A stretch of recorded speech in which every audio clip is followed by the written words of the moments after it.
Evening, lads. Mason here. Welcome back to the Fall Asleep podcast, your quiet place for the haunted, the strange, and the unexplained cases that continue to disturb people long after they supposedly ended. Tonight's story takes us to a quiet working-class town in northeastern Pennsylvania during the 1970s, to a family who believed something evil had followed them into the home where they were trying to rebuild their lives. At first, the Smurl family believed they were dealing with the kind of strange things people brush aside in old houses. Little moments that felt unsettling for a second, and then easy to explain away by morning. But over time, the atmosphere inside the duplex on Chase Street began to change. The family would later claim there were nights when nobody wanted to walk the halls alone after dark. Rooms began to feel different, heavy, uncomfortable, as if something unseen was slowly making itself known inside the house. And of course, eventually, even Ed and Lorraine Warren would become involved in the case. The events reported inside the Smurl house are deeply disturbing, and when this case is adapted into documentaries or film, some of the more controversial details are usually softened, shortened, or left out entirely. Tonight, they won't be, because it really is no exaggeration to say that the Smurl haunting remains one of the most infamous paranormal cases of all time. Some people believed the family was being terrorized by a genuine demonic presence.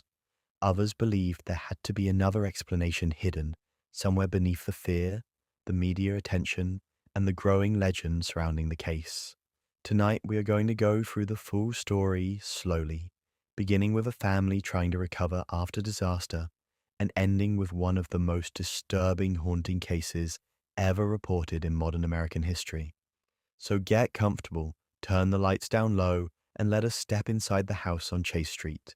And if tonight's case is not enough, and you want more of the Fall Asleep podcast, the next 2 brand new episodes are already available right now on Patreon.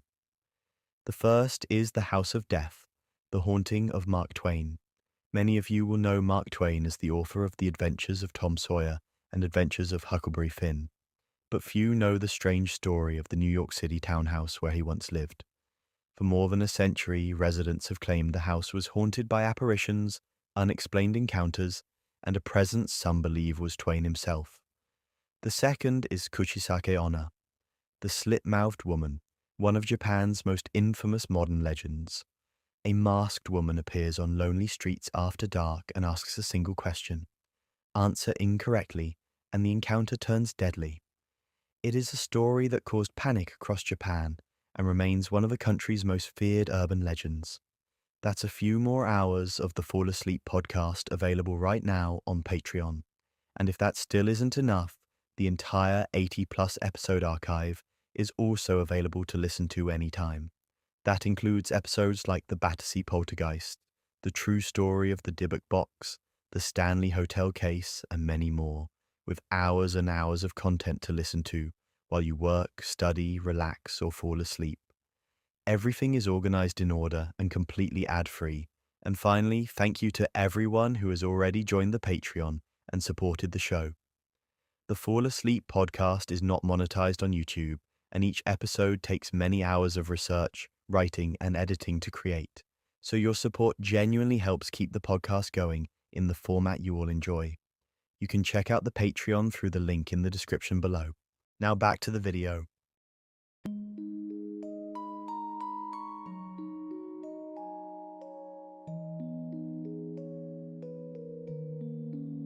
Ah, I've been expecting you. You're listening to the Fall Asleep podcast.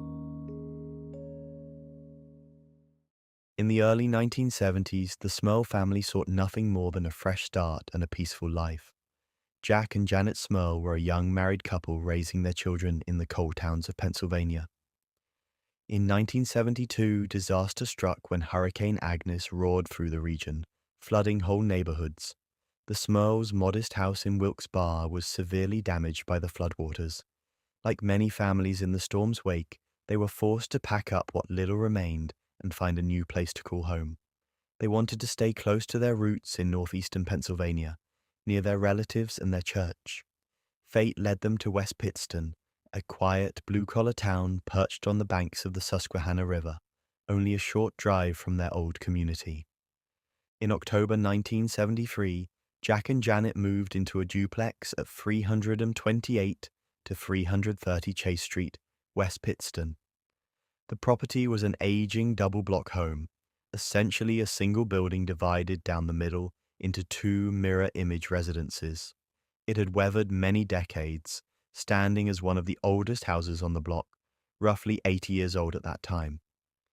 The exterior was a nondescript pale color, with a front porch that stretched across both halves of the duplex. The neighborhood was unassuming and friendly, a place where neighbors greeted each other from their porches on summer evenings, and children rode bicycles in the streets. For Jack and Janet, it seemed an ideal place to rebuild their lives. On one side of the duplex, they set up their own household. Jack's parents, John and Mary Smurl, moved into the other side in December of that year. The arrangement was perfect, 3 generations of the family living under one roof, yet each with their own space. With the two halves separated by a shared wall, grandparents could be close to their grandchildren, and family dinners together would be easy to arrange. When they first moved in, the duplex was a bit of a fixer-upper. Years of use had left their marks, peeling wallpaper, creaking floorboards, and a leaky faucet or two. But Jack and Janet were optimistic and hardworking. Jack, then in his early 30s, held a steady job with the local branch of the Tops Chewing Gum Company. He was handy and determined to spruce up their new home. Janet was a young mother with a warm smile and a nurturing spirit, devoted to caring for their children and making the house cozy. At the time, they had 2 little girls, Dawn, who was 8 years old, and Heather, who was 6. The girls were delighted to have their grandparents right next door, a source of constant love and the occasional sneaked candy or bedtime story at Grandma's house.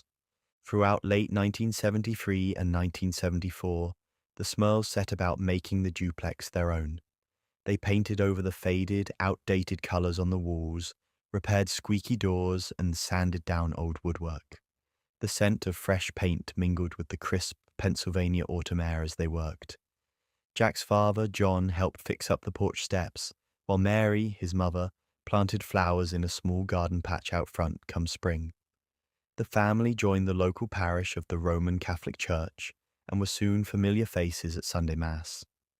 West Pittston embraced the Smurls, and the family, in turn, gladly became part of the community's fabric. For a time, life was good and uneventful. By all outward appearances, the Smurls were living the modest American dream. A tight-knit Catholic family in a quiet town, grateful for what they had and hopeful about the future. For the first year or so in the new house, everything remained normal.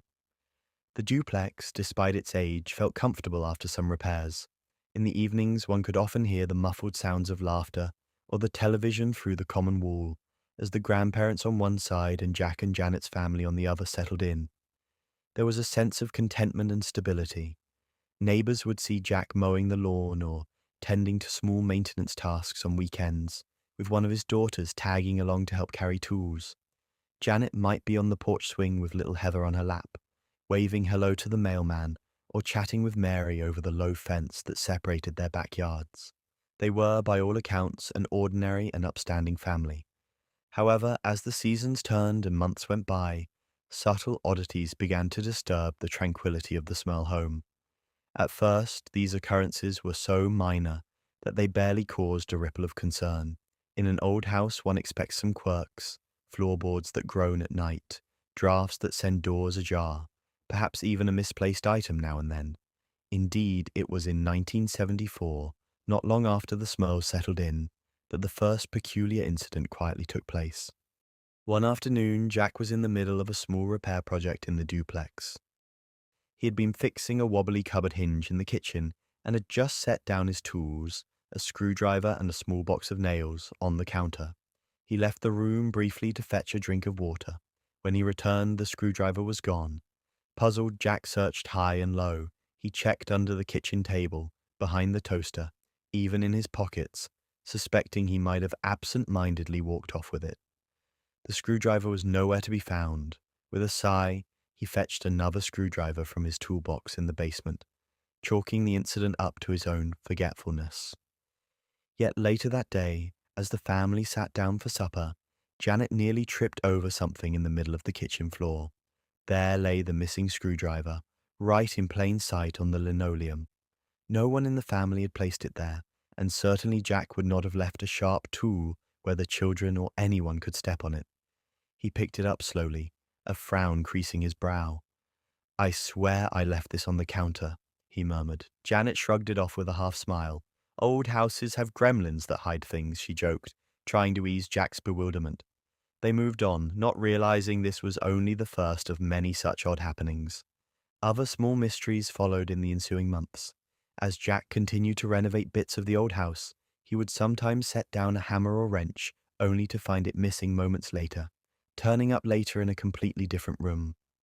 Once, an entire set of fresh paintbrushes vanished from the back porch, where he'd left them to dry, only to reappear days later in the attic crawlspace, discovered by Janet when she went up to retrieve stored clothes. It was perplexing, but certainly not frightening.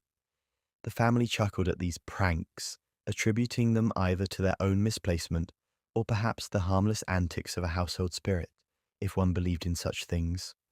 Mary, the grandmother, was old-fashioned Irish Catholic in her sensibilities. She half-seriously remarked that maybe a playful ghost from the neighborhood was teasing them. They all laughed it off, unaware that something truly uninvited may have been staking an early claim in their home. At around the same time, Janet noticed an unusual blemish on one of the upstairs bedroom walls, a dark, nebulous stain that spread near the corner of the ceiling.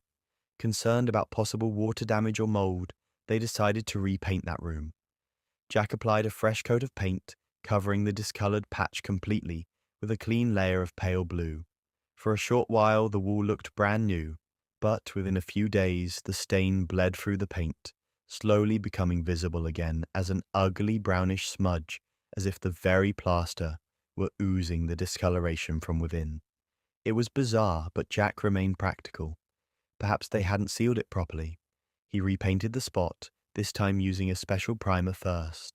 Yet again, after a week or two, the stain resurfaced, stubborn and eerily shaped. Was that a face one could almost discern in its outlines? Or was it just imagination? The Smurls debated what to do. Eventually, in frustration, they opted to cover that part of the wall entirely with a piece of wood paneling. It was an old-fashioned solution, but it worked, at least cosmetically. With the paneling in place, they no longer had to see the ever-appearing stain. If only the other oddities could be so easily covered up. Not long after, another incident hinted that perhaps more was at play than the usual creaks and quirks of an old dwelling. One evening, the family had finished dinner, and Janet was tidying up in the kitchen. Outside, dusk had settled. The summer air was heavy and warm, and the last golden light was fading in the windows. From the living room, one of the girls called out, complaining about the radio. Janet wiped her hands and walked through the archway into the living area to see what the fuss was. The small transistor radio on the side table was blaring music, an old tune, warbling loudly with static, as if the dial had been spun off station. Heather, who had been doing homework on the floor, clapped her hands over her ears. The odd thing was, Janet knew that the radio was unplugged. It was an older model they rarely used, and to save electricity, and as a precaution with curious young children, Janet always kept it unplugged unless needed. Sure enough, as she approached, she saw the cord coiled neatly beside it, unattached to the wall outlet. Yet the radio speaker hissed out a garbled melody of what sounded like a big band swing number, a style from decades ago. Janet stood there, bewildered, as the volume began to fluctuate on its own. The knob did not turn, but the sound went from loud to soft, and back to loud, as if an unseen hand were fiddling with it. She reached out cautiously and, with a trembling finger, switched the power knob off. The music died instantly, leaving the room in pregnant silence. The girls stared at their mother, eyes wide. "Mommy, how was it playing with no power?" Dawn asked in a hushed voice. Janet didn't have an answer. Jack, hearing the commotion, joined them and examined the radio with a deepening frown. It shouldn't be possible for an unplugged device to run. Perhaps it had some residual charge? Perhaps a malfunction? Struggling to explain it, Jack ended up removing the batteries from the radio, though Janet was certain it had none in it to begin with, and storing it away. That night, as the family went to bed, A feeling of unease crept into their thoughts. It was as if the house itself was testing the boundaries of reality, doing things it simply should not be able to do. By late 1974 and into 1975, the pattern of minor but inexplicable events continued. Doors that were left open would be found closed, or vice versa. Janet might walk into the kitchen in the morning to find every cabinet door and drawer unnervingly pulled open, as if someone had rifled through them in the dead of night.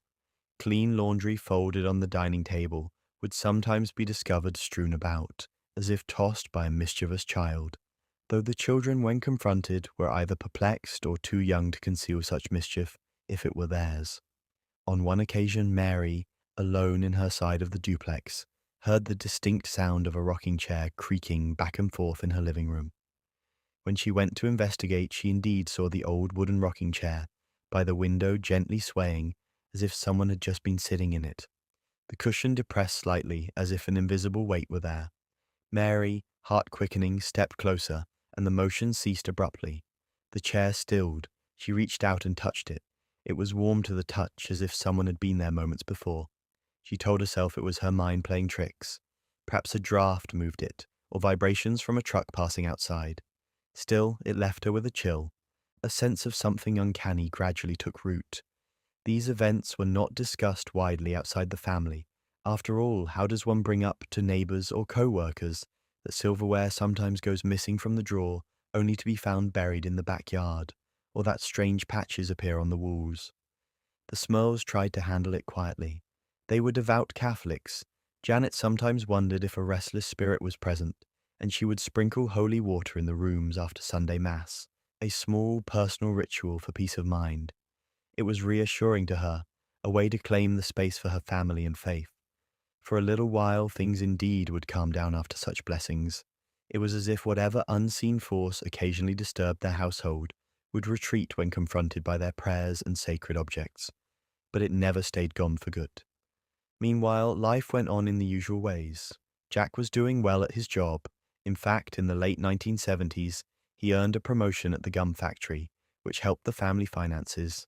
The children grew, Dawn and Heather no longer toddlers but active schoolgirls who made friends in the neighborhood and did their homework each night at the kitchen table under Janet's loving supervision. In 1977, the family expanded. Janet gave birth to twins, 2 baby girls they named Shannon and Karen. The house was now bustling with 4 young children. The grandparents, John and Mary, delighted in having their granddaughters so close. Mary doted on the infants, often walking over through the connecting door to help with midnight feedings or to give Janet a much-needed break. Those were happy times in many respects. There were birthday parties in the backyard, with balloons tied to the porch railing, and a picnic table laden with home-cooked food. The scent of Mary's famous apple pie or a Sunday roast often wafted through the shared walls of the duplex, and children's laughter was a constant melody of the household. Yet even during these brighter days, the inexplicable incidents did not entirely cease.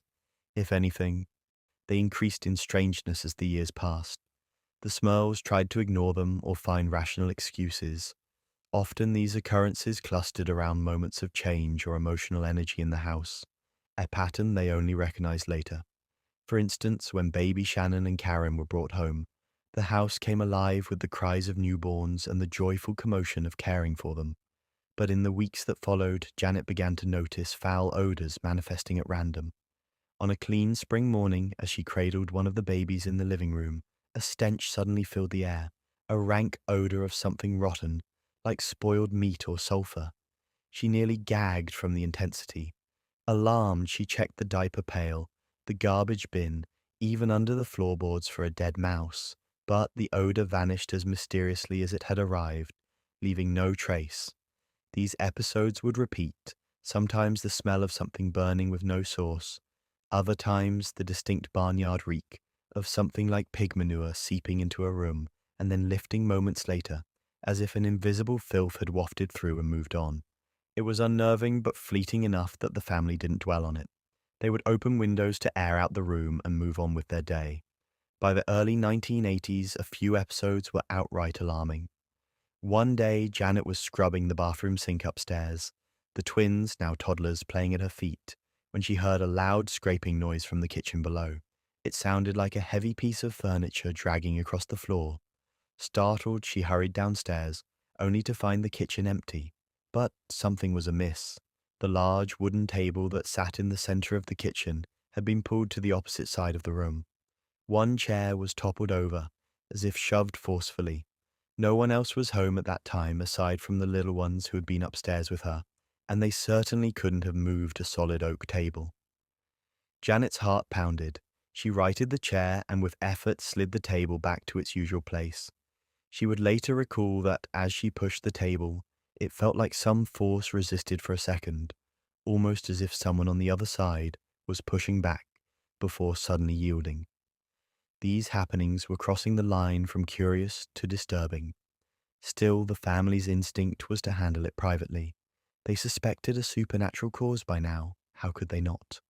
But in their view, as long as no one was getting hurt, they could coexist with an occasional mischievous spirit.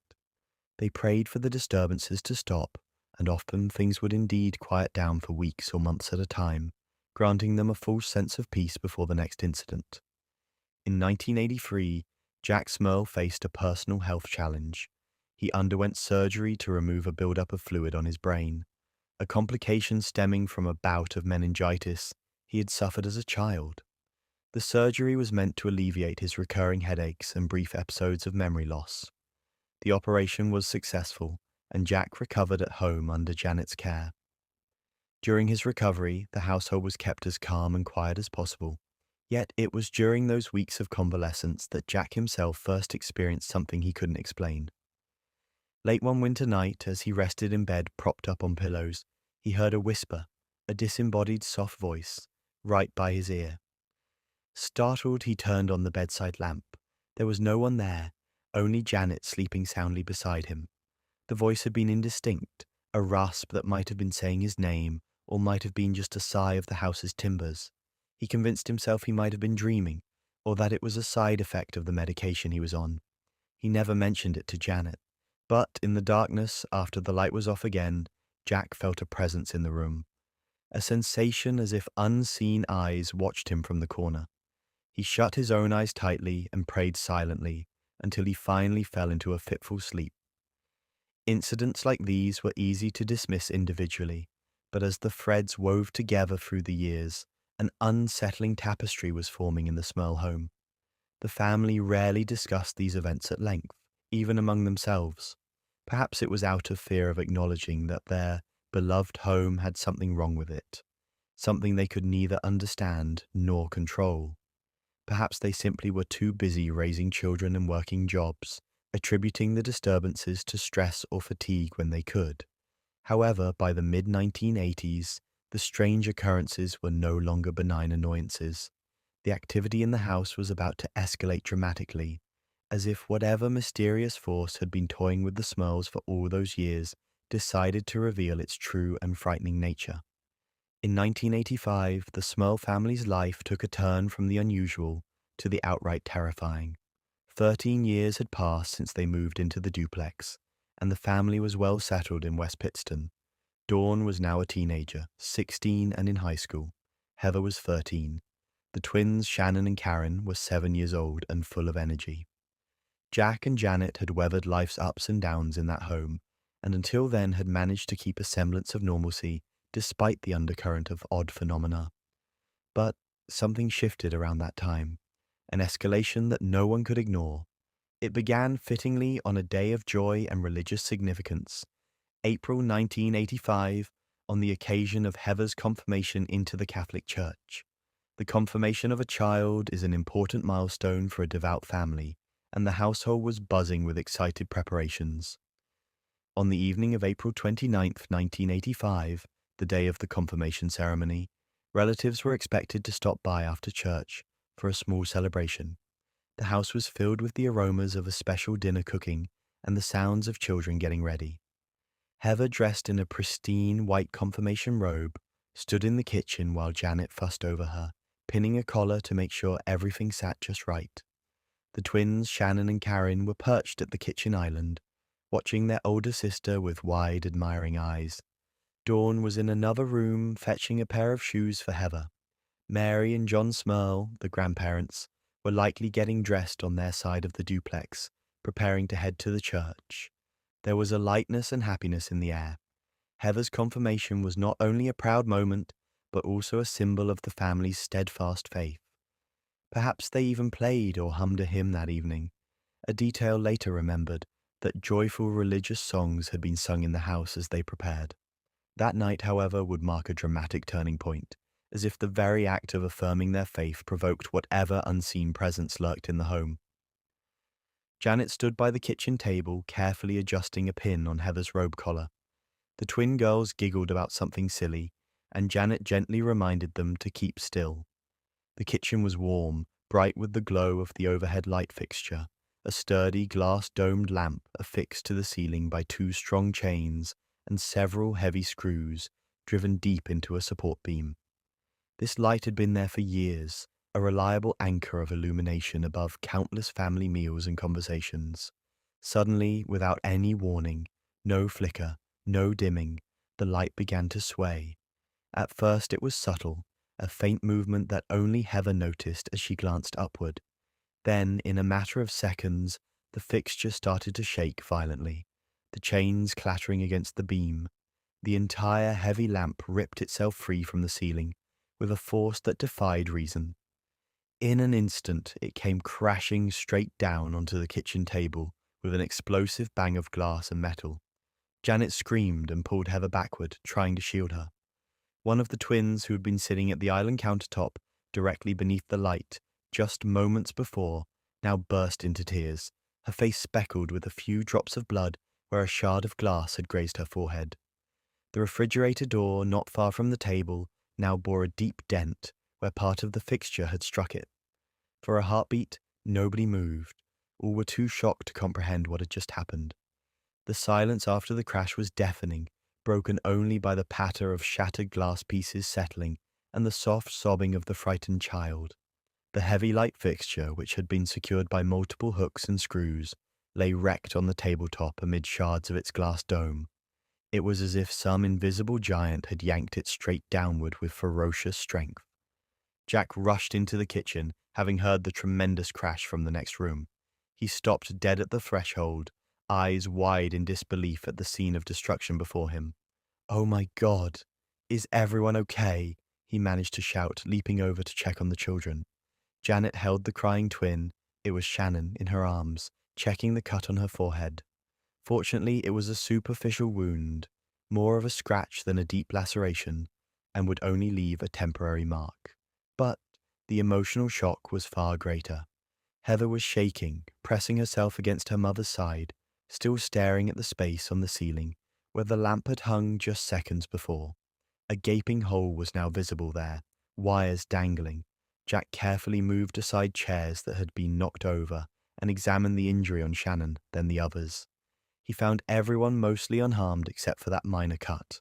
An absolute miracle, considering that a mass of metal and glass had just plummeted onto a spot where moments earlier his children had been sitting. How could this happen? Jack inspected the lamp's attachment points. The screws and hooks that had held the chains were ripped clean out of the wood beam, as though pried by a crowbar. The hardware wasn't rusted or fragile. It had been secure for years. There was no earthquake, no logical reason. In a trembling voice, Janet recounted what she saw. It didn't loosen gradually. It wasn't swinging like something that just fell on its own. It was yanked down. She emphasized the strangeness. The lamp hadn't simply fallen due to gravity or a weak chain. It had come straight down with force, not even tilting to one side as one might expect if only one chain gave way. It was as if an unseen force simply plucked it from the ceiling and hurled it onto the table. As they cleaned up the debris in stunned silence, each adult was privately grappling with fear. This was no harmless prank or subtle anomaly. A few inches difference and that heavy lamp could have struck a child's head or severely injured Janet. It was dangerously real. Janet's hands trembled as she swept up the shattered glass, her mind racing through prayers of thanks that no one was badly hurt, mixed with prayers for protection from whatever had caused this. Jack fetched his tools and gingerly examined the torn ceiling. He found the screws that had held the fixture. They were not stripped or corroded. They had been literally torn out of the wood. He felt a chill as he held one bent screw in his palm. With grim resolve, he patched the open electrical wires for safety, but decided not to reinstall anything there that night. A simple lamp plugged into an outlet would suffice for light. In his mind echoed a single unspoken question: what could possibly pull a bolted light out of the ceiling? The events of that night cast a long shadow. After attending the confirmation ceremony and returning home, the family tried to carry on with the planned celebration. But the joy was tempered by a sense of unease. As relatives gathered in the Smurl home, the story of the freak accident quickly spread among those present. Family members eyed the hole in the ceiling and the cracked light fixture now set aside, shaking their heads in astonishment. Some suggested it must have been a freak structural failure. "Old houses, you know," said one uncle, offering that perhaps the wood had rotted, or a vibration had loosened it. Anything to find a normal explanation. Others were not so sure. Mary crossed herself and whispered that it was a blessing from God no one was hurt. Beyond that, she didn't speculate out loud, but her thoughts inevitably turned to the possibility of something preternatural. The Smurls themselves were inwardly convinced that this was no coincidence. There was too much that had happened over the years, and now this violent incident. It felt like a clear message, though from whom or what they did not yet understand. After that night, life in the Smurl house grew markedly more tense. The unseen phenomena, which had ebbed and flowed in minor waves before, now resurged with a new ferocity. It was as if the destruction of the light fixture had opened a door to deeper chaos. The family's sleep was frequently interrupted by loud, inexplicable noises echoing through the house in the dead of night. They would awaken at 2 or 3 a.m. to hear banging on the walls, not the gentle settling sounds of an old house, but forceful pounds that sometimes travelled in threes. A pounding on the wall just above the headboard, in a slow, deliberate cadence that evoked the mocking rhythm of a demonic knock. Some in religious circles say such triple knocks are a blasphemous sign, a subtle insult to the Holy Trinity. Whether or not the Smurls knew of that interpretation at the time, the pattern was eerie, always 3 loud knocks or bangs, and when Jack would leap out of bed and flip on the lights, the house would fall silent and still, as if nothing had happened. On checking the children, he would find them wide-eyed and frightened from being jolted awake. The knocks seemed to come from within the walls themselves, sometimes even the ceiling. Jack and Janet would sometimes search room by room in the pre-dawn darkness, armed with a flashlight and a growing sense of dread, only to find no source. Of course, there was no source. How does one confront an invisible intruder? The disturbances were not limited to sounds. Doors began to act of their own accord. At first it was subtle. A door that should have been closed tight would stand ajar in the morning. Then it progressed. One afternoon, Janet was folding laundry in the master bedroom. Across the room stood a closet with accordion-style folding doors, the kind that slide along a track, often a bit finicky but generally sturdy. She had left the closet doors closed. As she set a pile of folded clothes on the bed, a sudden rattling noise made her spin around. To her astonishment, the twin doors of the closet were sliding open and shut rapidly, slamming against each other, back and forth, as if yanked by an invisible, furious energy. They banged loud enough to shake the frame. Janet stood there, clutching a towel to her chest, heart thumping. In the name of God, what was happening? Summoning her courage, she took a step toward the closet, and just like that, the movement stopped. The doors hung half open, quivering slightly on their tracks. The air around her felt charged, as though an electrical current had passed through the room. She edged forward and peered inside the closet, pushing the doors fully aside. Nothing but hanging clothes and boxes of shoes met her eyes. That was the moment Janet fully understood. Something unseen was indeed in their home, and it wasn't content with hiding in the shadows anymore.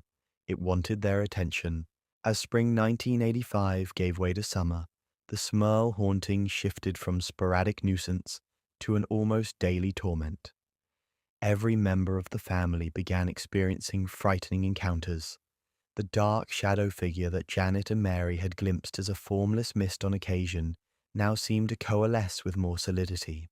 Late at night, a thick black mass might drift across a doorway just at the edge of vision, vanishing if one looked straight at it. On more than one night, Janet woke with a start, sensing a presence. Once she opened her eyes in the dim bedroom and saw a silhouette at the foot of the bed, a human-shaped darkness blacker than the night around it. It stood there, indistinct but unmistakably there, and then it glided silently toward the wall and evaporated. Janet let out a low cry, waking Jack beside her, who caught a brief glimpse of the tail end of a shadow slipping away. He chased it into the hallway, only to find emptiness and the faint odor of something sulphurous hanging in the air. The children, too, were not spared. Dawn, the eldest daughter, confessed timidly one morning that she had awoken to see figures. Like people, but not really people, she said, hovering above her in her bedroom during the night.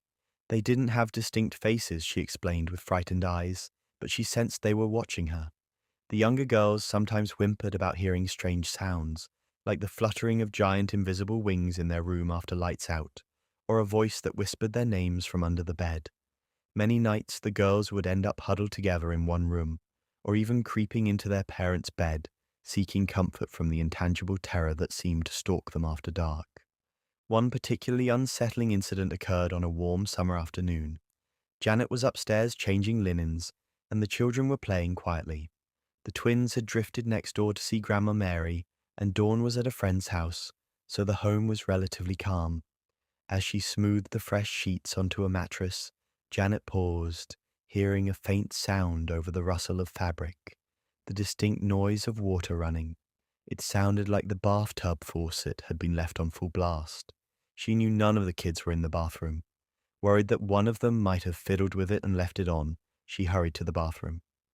The sound ceased the moment she reached the doorway. The tub was dry, the porcelain clean and empty. Not a drop dripped from the chrome spout, but something else made her skin crawl. For a moment she could swear she saw a disturbance in the surface of the toilet bowl water, as if it had just been stirred or as if it had just flushed. Yet it hadn't. She'd heard no flush, only running water. No one was there. That same evening, as if to amplify the strangeness, Jack commented that the toilet had been flushing itself repeatedly the day before. He had gotten up thinking one of the kids was playing a prank, but found the bathroom empty. It was as though even the plumbing had fallen under the spell of whatever force resided with them, manipulated at will. These manifestations grew not only in frequency, but in intensity. The family dog, a gentle German shepherd named Simon, became a barometer of sorts for the unseen activity. Animals are often said to perceive things humans cannot, and Simon's behavior was telling. By mid-1985, he would frequently bark or growl at empty corners of rooms, hackles raised. Other times he whimpered and cowered for no apparent reason. Late some nights, Jack and Janet would wake to the sound of Simon howling mournfully. Rushing to comfort him, they would often find him somewhere he shouldn't be, as though teleported. On one such night, they distinctly remembered Simon sleeping on the floor at the foot of their bed when they drifted off. Yet, awakened by his howls, they found him trembling and confused in the downstairs hallway, with no clear idea how he got there. Doors that had been closed were still closed. The dog had not run down the stairs in any normal way. On another occasion, Jack was sitting on the top step of the staircase, calling for Simon, who was at the upper landing.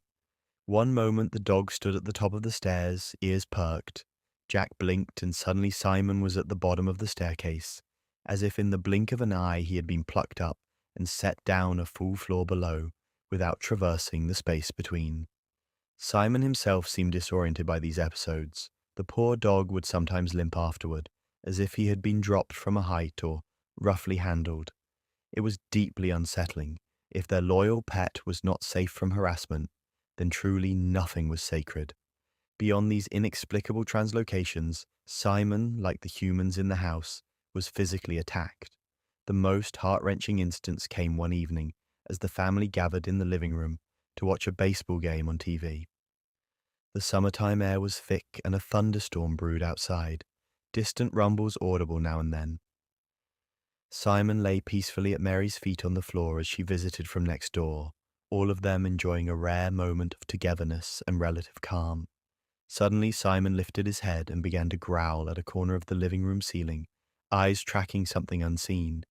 Jack was about to tell him to hush when, without warning, the dog yelped in fright.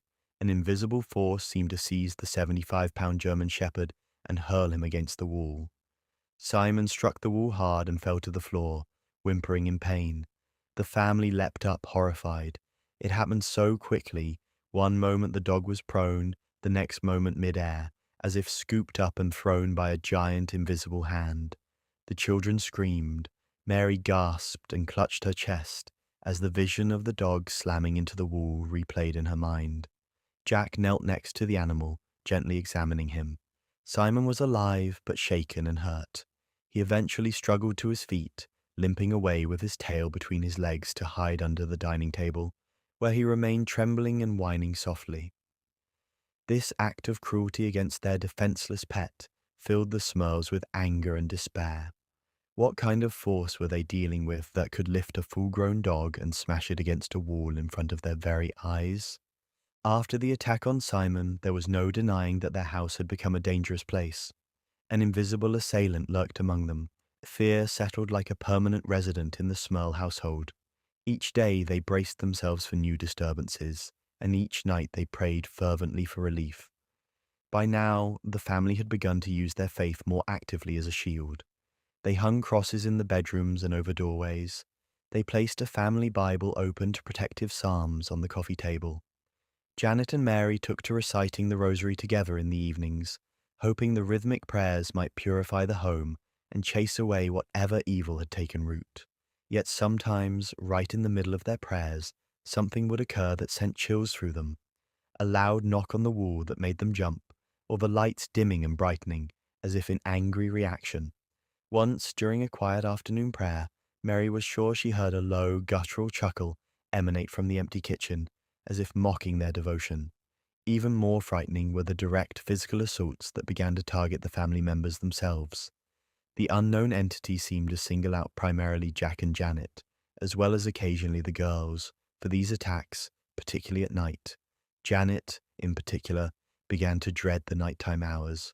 On several occasions as she slept, she was jolted awake by the sensation of hands on her body. Unseen, intrusive hands.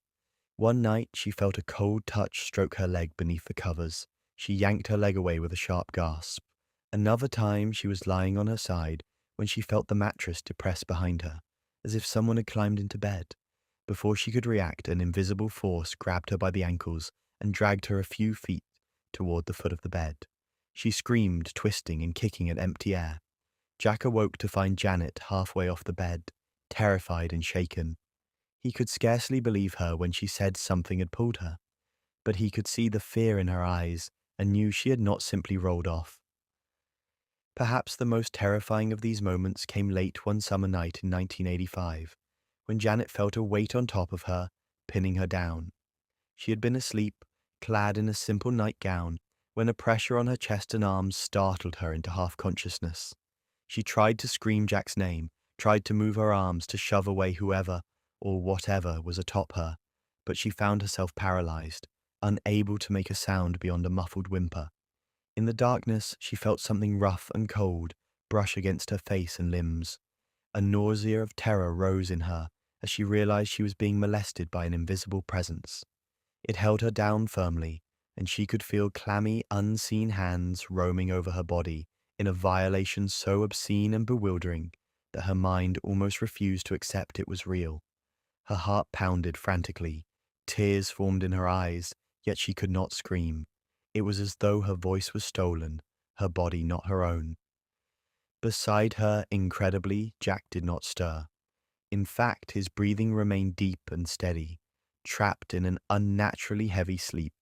Inside her mind, Janet prayed desperately, calling silently for Jesus, for Mary, for any divine intervention. After what felt like an eternity, the force released her. The weight lifted. The room was empty. Janet burst into sobs, finally regaining her voice. She shook Jack hard, and he woke to find his wife curled up, sobbing uncontrollably and pointing at nothing. It was here. It touched me. I couldn't move, she managed to choke out. Jack was horrified and held her, feeling utterly helpless that something could attack his wife in their bed, and he had been oblivious. He blamed himself momentarily. How could he not have woken up to defend her? But in truth, something had kept him unconscious, a fact which disturbed him almost as much as Janet's account. It was as if the entity had deliberately stunned him into a deep sleep to isolate Janet for the attack. As Janet recounted what happened in broken, fearful whispers, Jack felt rage boil inside him. He wanted to find and destroy whoever had harmed his wife. But whom could he fight? Swinging his fists in an empty room would accomplish nothing. In frustration, he grabbed the bottle of holy water they had obtained from church and splashed it around the bed, reciting bits of psalms he could recall in a fury, ordering whatever was in their home to leave his family alone. The room remained silent, save for Janet's soft crying. The unseen assailant offered no response that night, but the damage was done. Janet was left feeling violated and unsafe in the most intimate of spaces. Though Janet's harrowing experiences were perhaps the most vividly traumatic at that point, it was not long before Jack himself fell victim to an even more horrifying assault, one that he would find nearly impossible to speak of in later years. So profound was his shame and fear from it. It occurred one evening in the fall of 1985. Jack had settled into the living room after dinner to watch a baseball game on TV. Sports was his refuge, a slice of normal life he clung to amidst the chaos. The children were playing upstairs, and Janet was cleaning up in the kitchen while chatting with Mary through the shared wall of the duplex. Jack reclined in his easy chair, Simon lying at his feet as a comforting, loyal companion. The flicker of the TV played over the walls as the commentator narrated the innings. For a short time, Jack managed to lose himself in the rhythm of the game. Without warning, the room grew strangely cold. Jack could feel the temperature drop in a matter of seconds, the kind of abrupt chill that raises goosebumps on one's flesh. Simon, the dog, abruptly lifted his head and began to growl softly, ears flattening. Jack sat forward, suddenly alert. The cold was intense. He could see the hairs on his arms standing on end. A foul scent invaded his nostrils, a mix of decay and something sulfuric. He recognized that odor, they all did by now. It preceded many of the manifestations. Jack's heart sank. Not now, he thought, please, not now. But even as he wished it, he saw movement in his peripheral vision. From a darkened corner of the living room, a shape was emerging, like a coalescing cloud of shadow taking form. Before his eyes, the darkness resolved into the apparition of a woman, or what once might have been a woman. Jack's breath caught in his throat. She was utterly horrifying to behold. Tall and gaunt, the figure had sickly, deathly pale skin that seemed to stretch too tightly over her bones. In patches, that skin was covered in something like scales or scabs, a reptilian texture glistening with a viscous film. Other areas were marred by open, oozing sores from which pus dribbled, raw lesions that looked diseased and rotten. From her skull hung lank, stringy white hair, falling over her shoulders in matted tangles. Her face, oh that face, fixed Jack in paralyzed revulsion.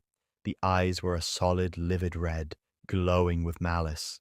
The mouth hung in a grotesque grin, revealing a gum-lined, sickly green with infection. Some teeth were missing.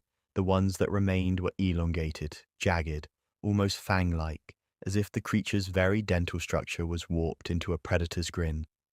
An involuntary moan of terror escaped Jack's lips. For a heartbeat he thought this must be a hallucination. His mind couldn't possibly register such a monstrosity as real. Yet Simon's frenzied barking, the dog had backed into a corner, barking and snarling at the entity with all his courage, confirmed that Jack was not the only one seeing this abomination. The figure's attire was tattered and filthy, barely resembling a gown or dress, hanging off her skeletal frame, and her limbs, they moved unnaturally, with a jerking, puppet-like quality. This horrible spectre lunged at Jack with startling speed. Before he could react or even scream, she was upon him, with the weight and force of a corporeal being. The spirit, this succubus, pinned Jack into his armchair.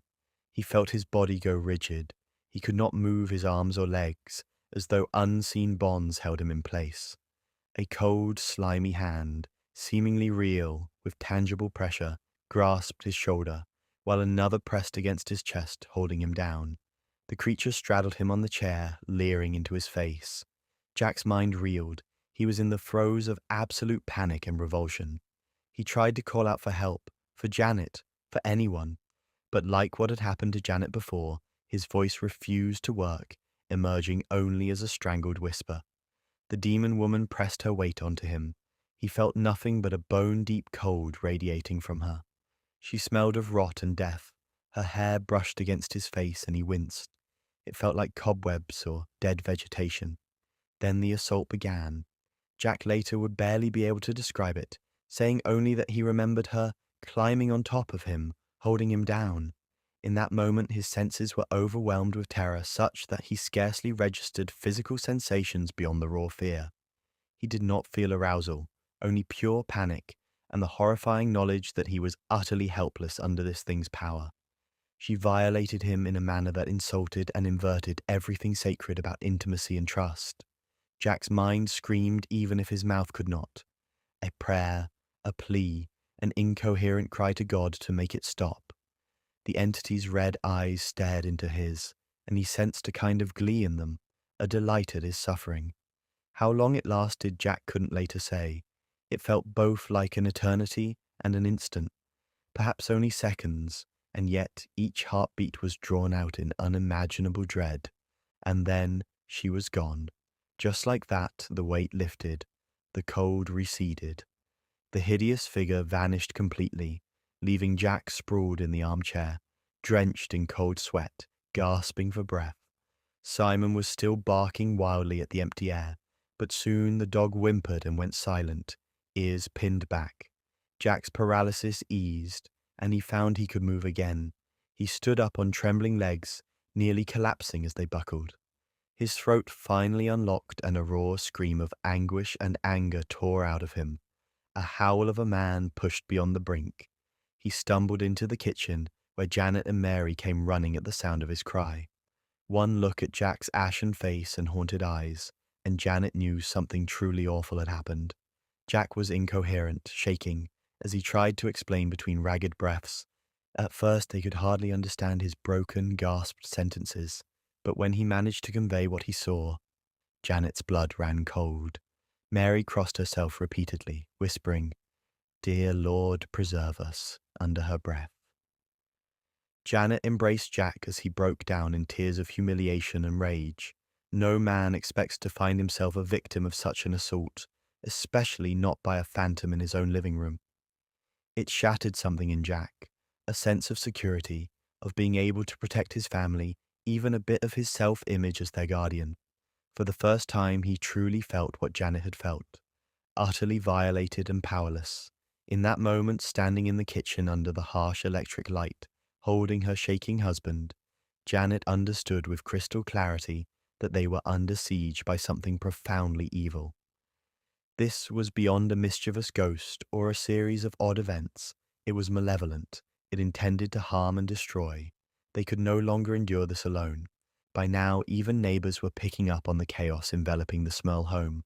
On a few occasions, the disturbances became so loud that they spilled into the awareness of people living nearby. One neighbor reported that on some nights, they heard what sounded like blood-curdling screams coming from the Smurl residents, screams that made their hair stand on end. Yet, curiously, at times these terrifying sounds echoed out even when, by all known accounts, the Smurl family was not home. A neighbor recounted how one evening, just after dusk, he heard a cacophony of shrieks and crashes from the direction of 328 Chase Street. It sounded as though someone was being hurt or thrown around. Alarmed, he stepped outside and peered at the duplex. The windows of the Smurl home were dark. The family car was not in the driveway. The Smurls, he later learned, had been out of town that weekend on a camping trip, desperate for a break from the madness, yet the house itself seemed to be alive with noises of violence. He debated calling the police, but as he and another neighbor approached closer, the sounds abruptly ceased. They found the home locked up and still. That witness was left deeply uneasy, wondering what he had heard. Another neighbor occasionally noticed lights flashing on and off in the Smurl house at strange hours, as if a strobe had been set up inside when no one was known to be home. Rumors began to quietly spread in the community.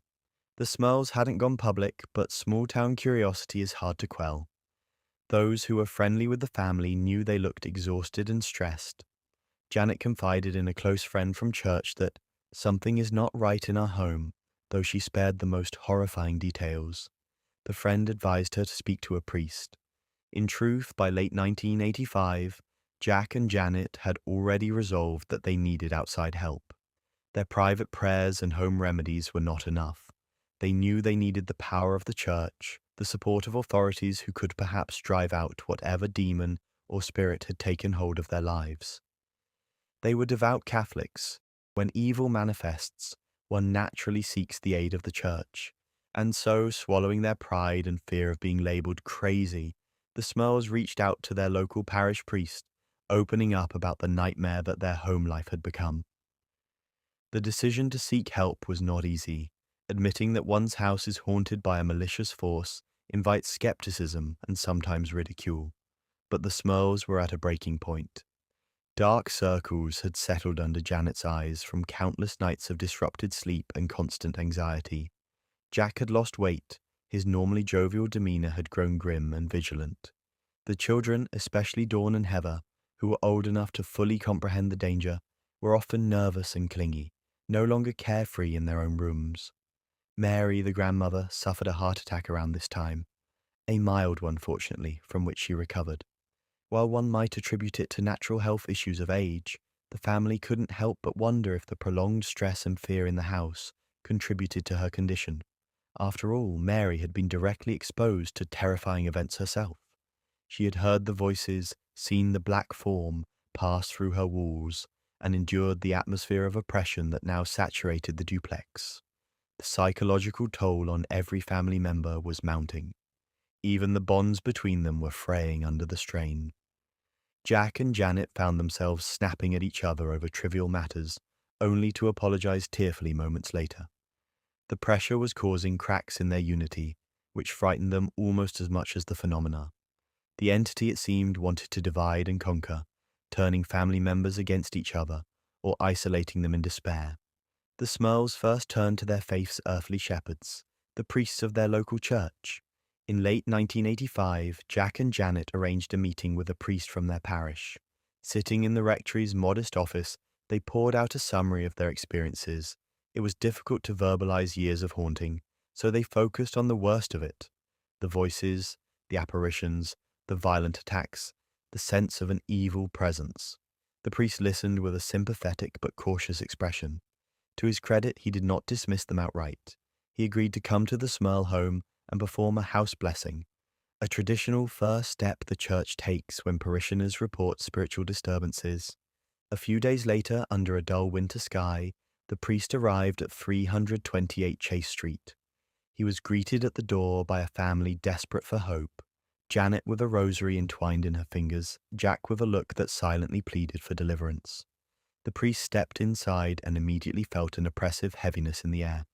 He later noted that while he witnessed nothing overt during that visit, an indescribable feeling of dread and unwelcomeness clung to the place. Nonetheless, he carried out his duties.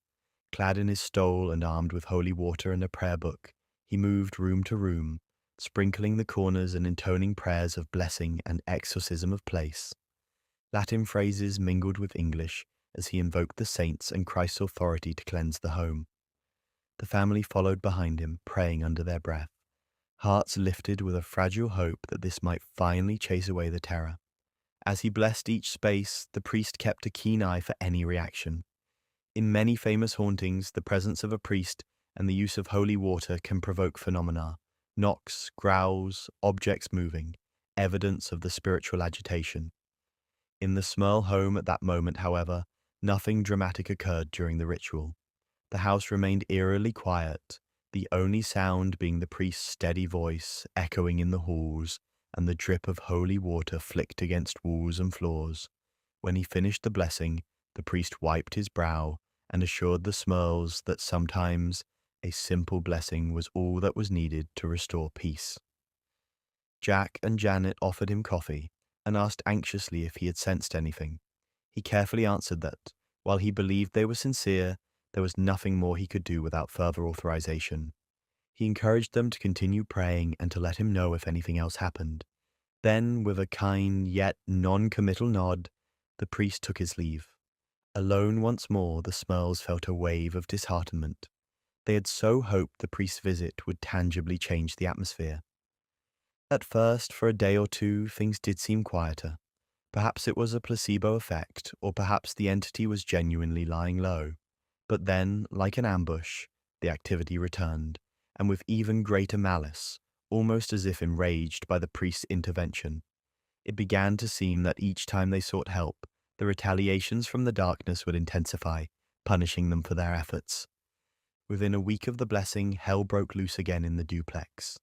Late one night, a thunderous bang rattled the entire house, jolting everyone from sleep. Picture frames fell from walls, crockery in the kitchen cabinets rattled, and the very structure seemed to vibrate as if some heavy object had slammed into it. Jack leapt out of bed, convinced a car or truck must have crashed into the house. He ran downstairs in his pajamas, flung open the front door, expecting to see maybe a vehicle on the lawn. But nothing was outside except the silent, empty street under the moonlight. No sign of any impact from outside. It had come from within. Janet came behind him, wrapping a robe around herself, fear in her eyes. A sickening realization set in. The noise had been another unexplainable eruption of the entity's power. Perhaps it was demonstrating its anger that they had brought a priest in. After that explosive bang, the phenomena took on a distinctly more taunting character. It was as if the entity was letting them know that their attempts to dislodge it were futile. Objects disappeared more frequently, and not just misplaced this time, but vanished for days, then reappeared in plain, bizarre locations. For instance, Jack had to wear a medical bracelet after his surgery as a precaution. One morning, that bracelet vanished from his bedside table. 2 weeks later, it was found dangling from the light fixture in the twins' bedroom, covered in a thin layer of dust, as though it had been sitting untouched in an attic for ages. The girls' clothing would go missing from dressers, only to show up later folded neatly on the basement floor, or stuffed into a seldom-used pot in the kitchen cupboard. These were not pranks the young children could have engineered. The thorough layer of dust on some returned items suggested they had been hidden away in some crawl space or nook where dust collected, places the kids wouldn't even think to access. Jack suspected that the attic might be a hiding spot, and he ventured up there with a flashlight one afternoon.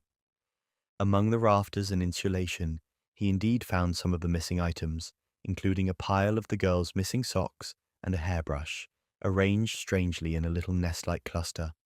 How had they gotten there? No one in the family had put them in the attic.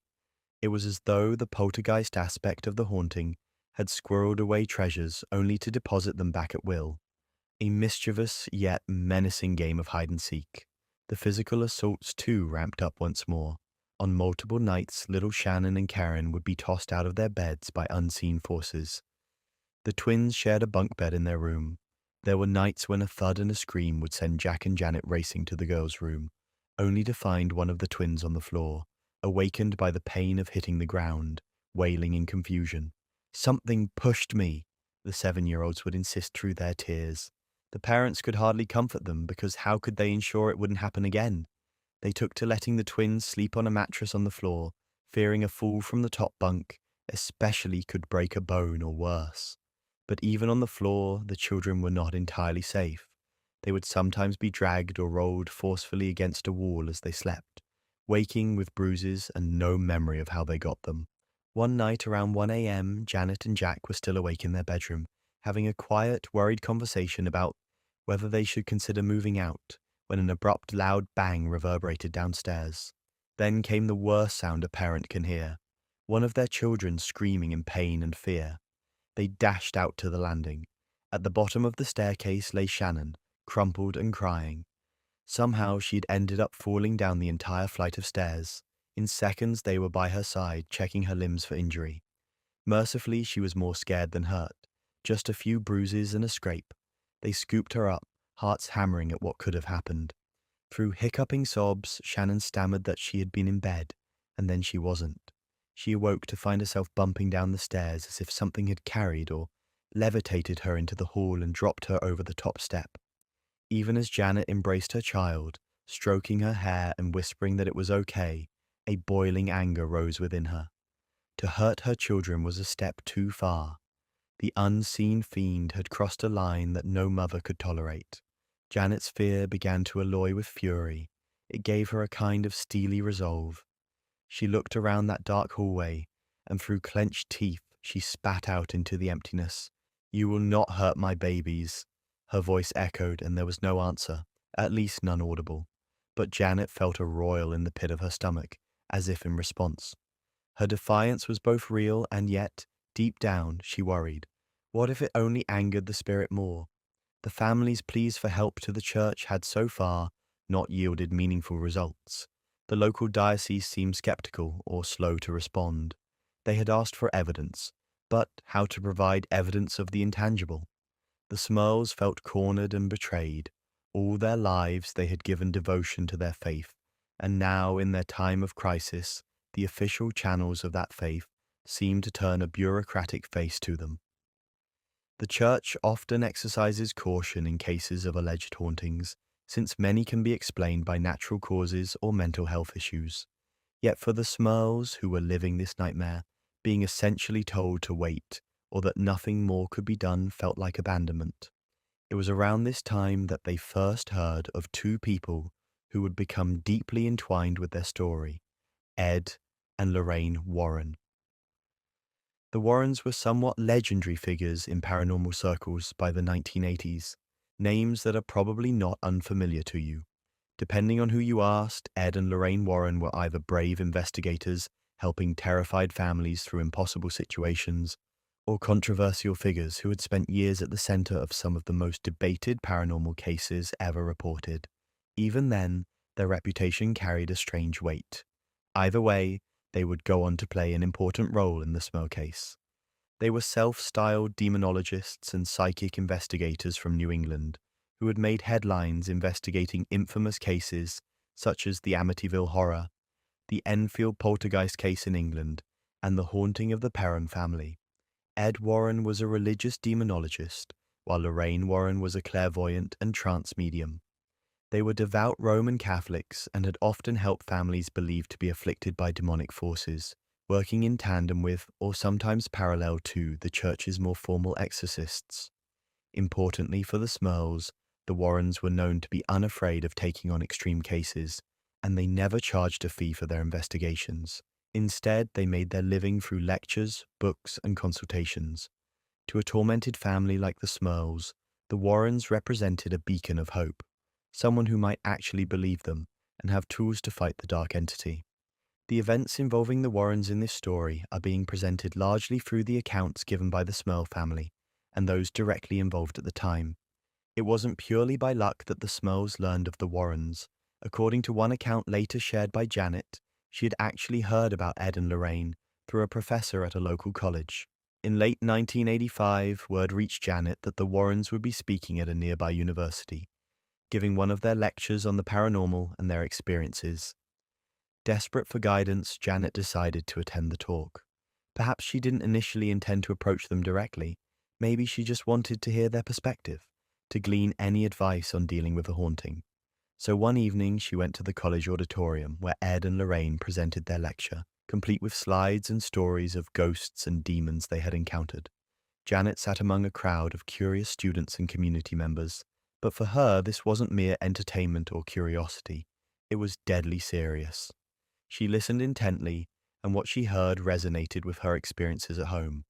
The Warrens described signs of demonic infestation, unexplained foul odors, objects moving, strange sounds, feelings of cold, apparitions, physical attacks. With each item, Janet felt a chill of recognition. It was as if the Warrens were listing everything she and her family had endured. When the lecture ended, there was an opportunity for people to come meet the Warrens briefly. Summoning her courage, Janet approached them. She introduced herself quietly and began to describe the ordeal she was living through in West Pittston. Ed and Lorraine, seasoned in such encounters, recognized genuine distress. Lorraine, with her gentle eyes and empathetic manner, likely placed a comforting hand on Janet's arm as the desperate mother related the vicious events tormenting her family. Ed listened gravely, asking a few pointed questions. Within minutes, it was evident to them that the Smurls' case was serious, potentially one of the most intense they had heard in a while. They offered their help without hesitation. Not long after that meeting, in fact by January 1986, Ed and Lorraine Warren arranged to come investigate the Smurl home. Finally, the family felt someone was taking them seriously, someone who had battled these forces before. Yet, as relieved as they were to have allies on the way, they also knew that inviting the Warrens in was effectively a declaration of war against whatever dwelled in their home. The Warrens would not be coming just to observe. They would confront the presence head-on. The Smurls braced themselves for what that confrontation might bring. They had no idea then that their personal nightmare was about to become a matter of public record and media sensation as well. But in that moment, they cared only about one thing: saving their family from the clutches of the darkness that had nearly consumed them. Before the Warrens' arrival, the Smurls did what they could within their own faith to combat the evil at home. Each family member leaned more heavily into prayer than ever before. The rosary beads became a constant companion in Janet's hands, her fingers running over them throughout the day as she murmured Hail Marys under her breath while doing chores or tending to the children. Jack took to carrying a small pocket crucifix with him, touching it whenever he felt a wave of fear. They hung a crucifix in every bedroom and one over the front doorway. Above their marriage bed, they affixed a palm frond from last Palm Sunday in the shape of a cross, an extra layer of spiritual symbolism meant to ward off evil. Mary kept a bottle of holy water on her side of the duplex and sprinkled it on the thresholds each night, invoking the protection of St. Michael the Archangel, the defender in battles against Satan. The family also sought support from others in their church community cautiously. Aside from the official channels, they confided in a few trusted friends and devout neighbors, requesting them to pray for the family's deliverance. Before long, a small prayer circle had quietly formed, comprising people who, while they might not fully grasp the horror unfolding in the Smurl house, sincerely prayed for God to intervene. Sometimes these friends would come by the house and together they'd recite litanies or rosaries in the living room. On one memorable evening, a group of parishioners organized a discreet, candlelit prayer vigil just outside the Smurl home. About 24 people gathered with candles and rosary beads, softly singing hymns and praying in unison for the torment to end. The flickering ring of candlelight around the dark house was a poignant sight, ordinary faithful folk standing against the unseen darkness with spiritual light. The Smurls watched from their porch, moved to tears by this support. For a short while that night the house remained calm. The atmosphere, buoyed by collective faith, felt lighter. Janet and Jack expressed profound gratitude to their friends and neighbors, clutching their hands and thanking them. It was a rare moment of solace and unity in the midst of their ordeal. However, as comforting as those communal prayers were, they did not permanently dispel the malevolence. In fact, they may have further antagonized it. The nights following the vigil saw some of the most extreme phenomena yet, as already described. The banging that shook the house, the levitations of the girls, the physical assaults. It seemed the demon or demons in the house were lashing out, as if enraged by the challenge to their dominion. The Smurls realized that their adversary was both intelligent and malicious, responding to their actions almost in a tactical manner. When they tried to get help, it retaliated. When they prayed fervently, it mocked or momentarily hid, only to strike later when their guard was down. This realization was terrifying. They were not dealing with some mindless haunt or a residual spirit. This was an active, cunning entity, likely demonic in nature, that had made their lives a battleground. An important question weighed on Jack and Janet's minds. Why us? Why had this evil infested their home and family? They searched their memories and consciences for any action that might have invited it. They were ordinary, church-going people. They hadn't toyed with Ouija boards or occult practices, which in the lore of demonology are often cited as ways people inadvertently invite in dark forces. They hadn't moved onto some known cursed ground as far as they knew. The duplex had a long history, yes, but nothing notorious that they had heard of beyond perhaps the usual deaths that occur in an old home. Ed and Lorraine would later postulate a few possibilities, that the renovations and repairs the Smurls did might have stirred up a dormant spirit, a common theory in hauntings, that disrupting a home structure awakens things. Another angle was that the Smurls were a faithful family. Sometimes demonologists suggest evil targets the devout to weaken their faith, a kind of spiritual warfare. It also didn't escape notice that two of the daughters were at or near puberty in the mid-1980s, Dawn and Heather in their teens. Poltergeist phenomena historically often center on adolescent energy. However, this case clearly exceeded a typical poltergeist, crossing into demonic oppression territory with the sexual assaults and religious implications. One more angle emerged through conversations with the Warrens later, the possibility that multiple spirits were present. Perhaps a human ghost or two had initially caused the minor disturbances, but something far darker had since moved in and taken charge. If an inhuman demon was present, it might use other spirits almost like puppets to amplify fear. This was a theory Lorraine Warren herself would propose, that there were 4 entities in total in the Smurl case, 3 human and 1 demon controlling them. That might explain why some incidents felt merely odd or trickster-like, hiding objects mimicking voices, while others were clearly evil and violent. It was as if a layered haunting had developed. Regardless of the why, by early 1986, the Smurls' situation was untenable. They were exhausted on every front. Jack continued going to work, but co-workers noticed he seemed distracted and worn out. Janet's days at home were spent in a state of vigilance. Simple tasks like doing laundry or washing dishes were now occasions of dread, as she never knew when a voice might whisper her name or a plate might fly off the shelf. The children's performance in school suffered. How could they concentrate on homework when they feared a dark figure might appear in their bedroom at night? The entire household lived in a state of chronic anxiety and trauma. Reaching out beyond the church, beyond prayer circles, beyond what they themselves could do, became not just an option, but a necessity. That's where Ed and Lorraine Warren stepped in, and not a moment too soon. On a cold day in January 1986, Ed and Lorraine Warren drove into West Pittston, pulling up in front of the now infamous duplex on Chase Street. The Warrens had been to countless haunted houses over the decades, but they never took any case lightly. They arrived with a mixture of compassion and determination, ready to face whatever may lurk inside. With them likely came a small team of associates, perhaps an assistant or two who helped with equipment, and notably it's said that a local off-duty police officer accompanied them. The officer's presence was both for practical security, in case crowds or anything unpredictable occurred, and because having a law enforcement witness adds credibility to any observed phenomena.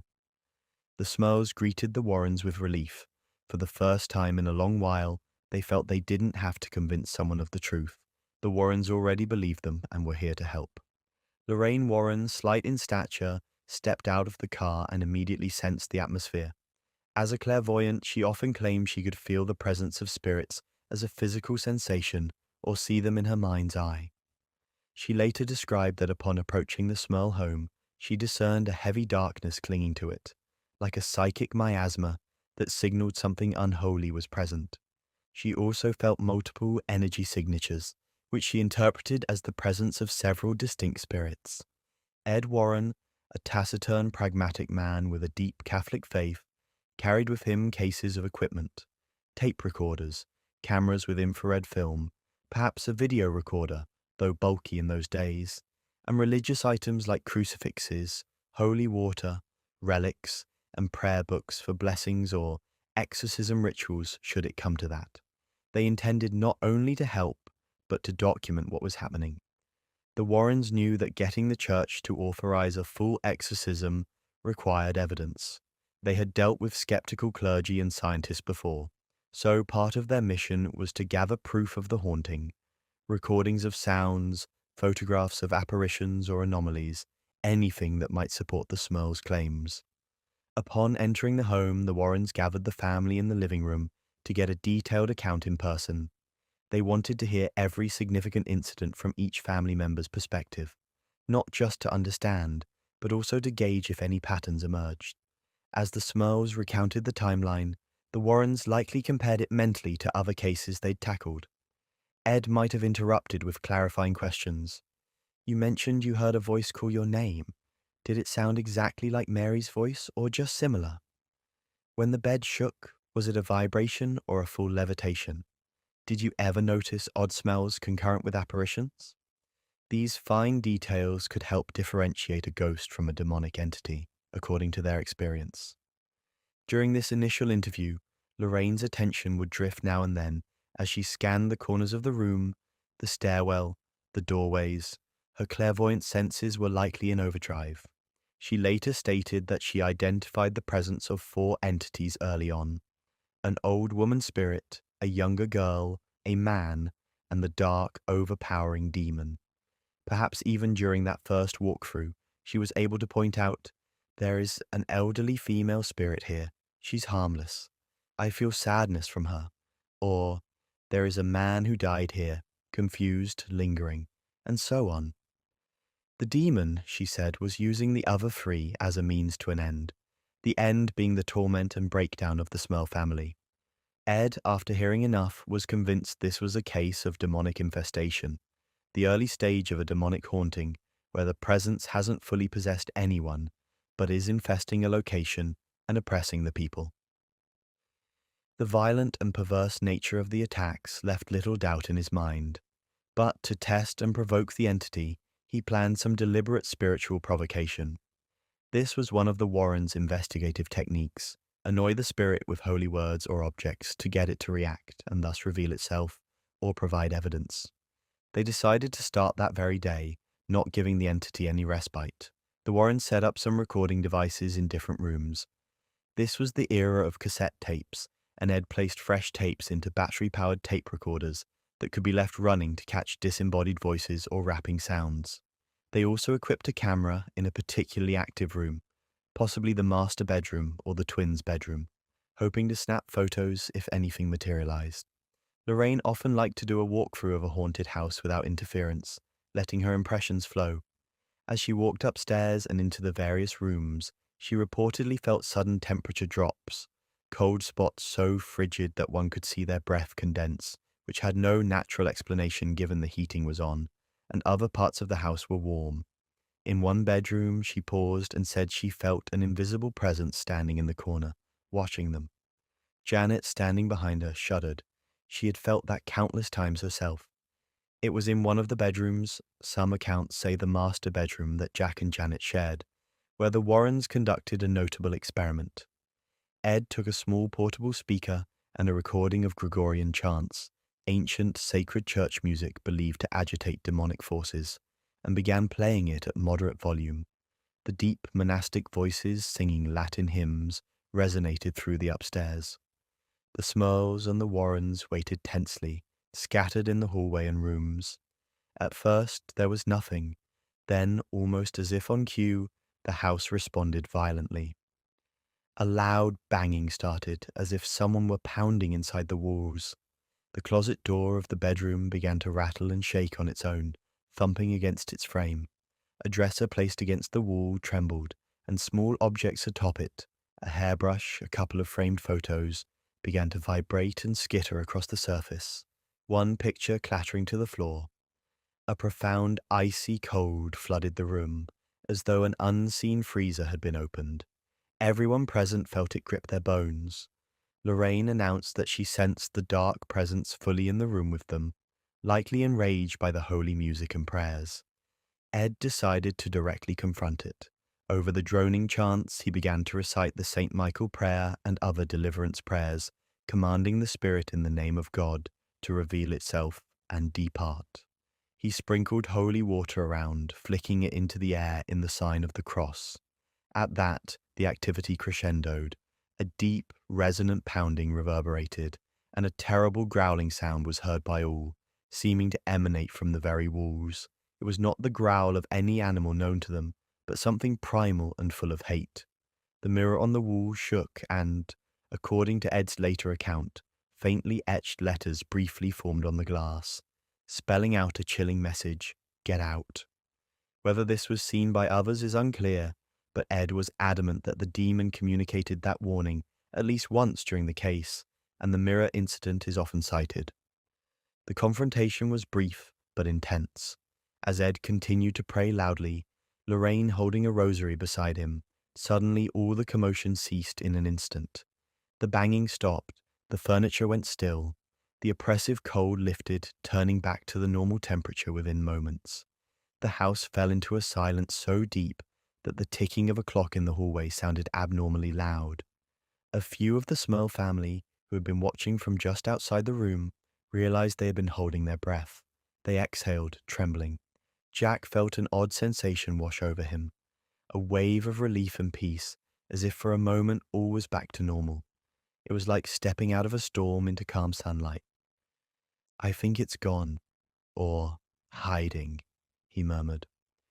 Ed and Lorraine exchanged looks. Temporary quiet was common. Demons will retreat and regroup, especially if temporarily weakened or simply playing possum.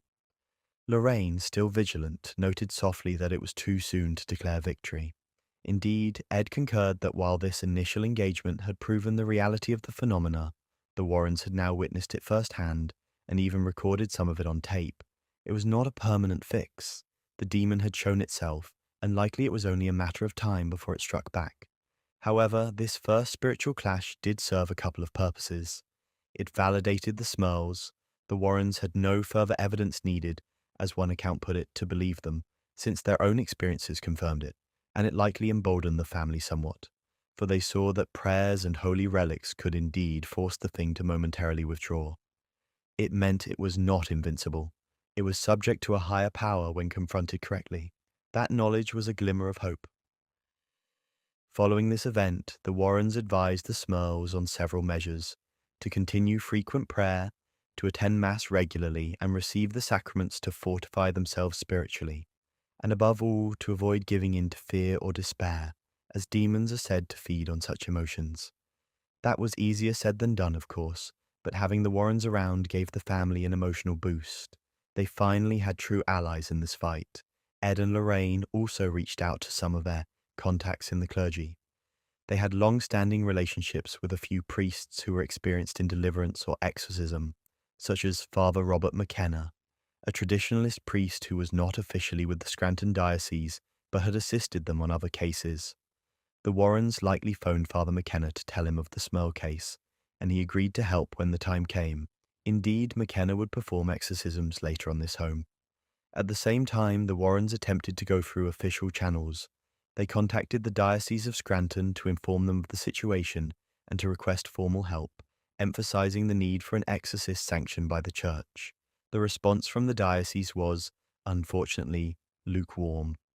While sympathetic, the church authorities were cautious. They told the Warrens and the Smurls that they required a thorough investigation and indisputable evidence before any exorcism would be authorized. It's even said that when Lorraine tried to meet with a certain priest from the diocese to plead the Smurls' case, she was brusquely dismissed. The priest claimed he didn't have time to discuss haunted houses when he had wedding rehearsals and the like to worry about.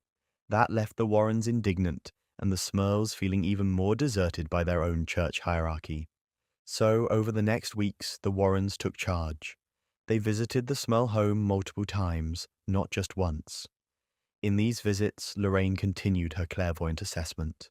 She once described seeing in her mind's eye the history of the entities. The old woman spirit she believed was benign, maybe a previous resident from early 20th century, whose energy lingered lovingly around her old home. The young girl spirit Lorraine sensed was not a sweet child's ghost at all, but something with a violent temperament, likely the source of much poltergeist activity, like thrown objects and scratches.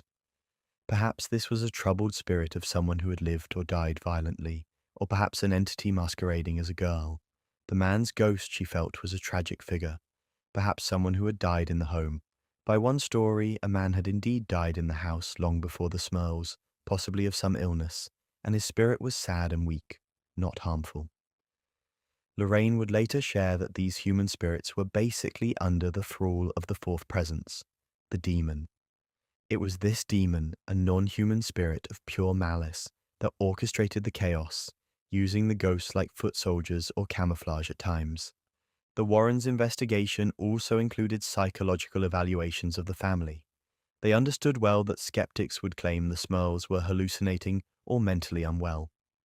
To preempt that critique, Ed and Lorraine arranged for the family members to be interviewed by independent mental health professionals. The Smurls willingly agreed, wanting to leave no stone unturned. The evaluations came back, no signs of pathology, no delusions or mental illnesses that could explain collective hallucinations. In other words, by human standards, the Smurls were sane. This bolstered the Warrens' case when they would later insist that what happened was real, not imagined. Day and night, the Warrens documented phenomena. On some nights, they were present in the house and recorded the now familiar raps and knockings that seemed to respond intelligently to Ed's questions. For example, Ed would say, "If you want us to leave, knock 3 times," and indeed 3 sharp knocks might follow from the walls. They captured these knocks on tape, chilling bits of evidence of an invisible interlocutor. They also reported recording unexplained voices. In one instance, a playback of their audio revealed a guttural voice muttering something indecipherable that no one heard in real time. The voice didn't match any family members. Such electronic voice phenomena, EVPs, are often considered proof of a haunting, and the Warrens added it to their growing file. Photographs were taken throughout the house in hopes of catching apparitions. Most came out normal, but one photo, Ed claimed, showed a strange anomaly. A blurry shape like a human form at the top of the stairs when no one was there. This photograph would later be shown in some of their lectures as supposed evidence of the Smurl spirits. During these investigations, the Warrens themselves were not immune to attack. Ed particularly faced the entity's wrath. One day, as Ed was standing in the living room, holding up a cross and reciting prayers, he suddenly felt a force like a sledgehammer hit him in the chest, flinging him backwards. He was thrown a good distance, he estimated about 10 feet, and crashed into a piece of furniture, knocked breathless. Those present rushed to his aid. Ed, though shaken and bruised, was triumphant in a way. He now had physical confirmation of the entity's strength, something that could be attested to by witnesses, including that off-duty officer who saw Ed hurled by nothing visible. Lorraine, too, suffered. She didn't speak of it often publicly, but she felt the psychic cold and despair that demons emanate. In her own quiet moments in the house, she described an overwhelming sense of oppression bearing down on her, trying to cloud her mind with fear and confusion. But Lorraine was a woman of strong faith and resolve. She resisted those mental intrusions with constant prayer. Still, there was one moment when even Lorraine got a fright. While alone in an upstairs hallway briefly, she saw a black mass boil out of the ceiling and rush toward her like a swooping bat. She stepped back and held up her crucifix, and it veered away, dissolving into the wall. It became clear to the Warrens that this demon was perhaps one of the strongest they had encountered. It was deeply entrenched in the home and fixated on the family. To truly remove it would require the heavy artillery of the church, a formal exorcism by priests, possibly multiple rounds. The Warrens communicated this to the Smurls and also to the diocese again. They practically begged the church to intervene. The church, cautious as always, did eventually assign a priest to visit, but this priest, as mentioned earlier, spent 2 nights and reported nothing unusual happening in those 48 hours, which further stalled church action. It is a known pattern in many hauntings. Skeptics or investigators who come in sometimes experience a lull in activity, whether by coincidence or because the entity deliberately plays quiet to undermine the family's claims. This happened with that priest who left unconvinced and offering little help. Nevertheless, by mid-1986, the Warrens continued to press for an exorcism. Tired of being rebuffed by local church officials, Ed decided to take a bold step.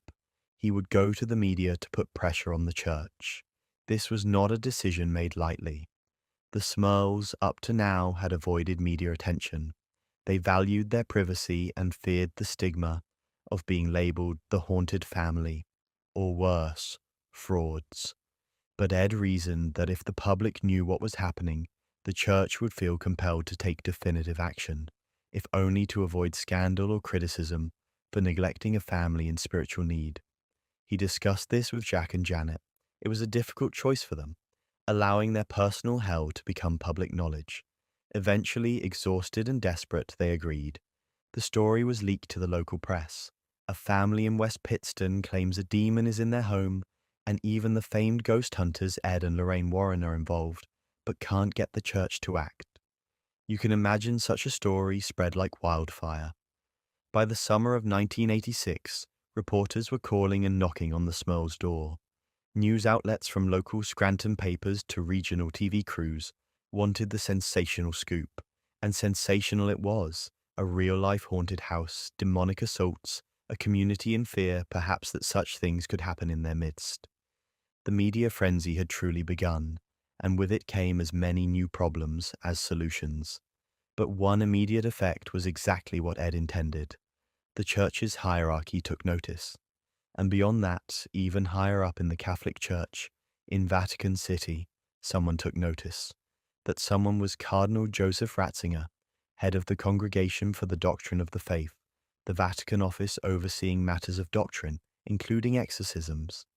Cardinal Ratzinger, who would later become Pope Benedict XVI, was made aware of the Smurl case, reportedly through a letter from a young seminarian in Rome who read about the case and was appalled that nothing had been done. Ratzinger's office reached out through channels to the Diocese of Scranton, which would have been an uncomfortable call for the local bishop to receive. In effect, the message was, assist this family and resolve this haunting. This intervention from such a high level was extremely unusual, illustrating how widely the story had circulated and how seriously it was being taken in some quarters. The Warrens, upon hearing that Rome had intervened, felt vindicated. Their strategy had worked.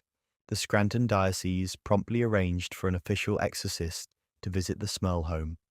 They kept details under wraps, the priest's name wasn't public, and the ritual was arranged quietly to avoid making the circus even bigger.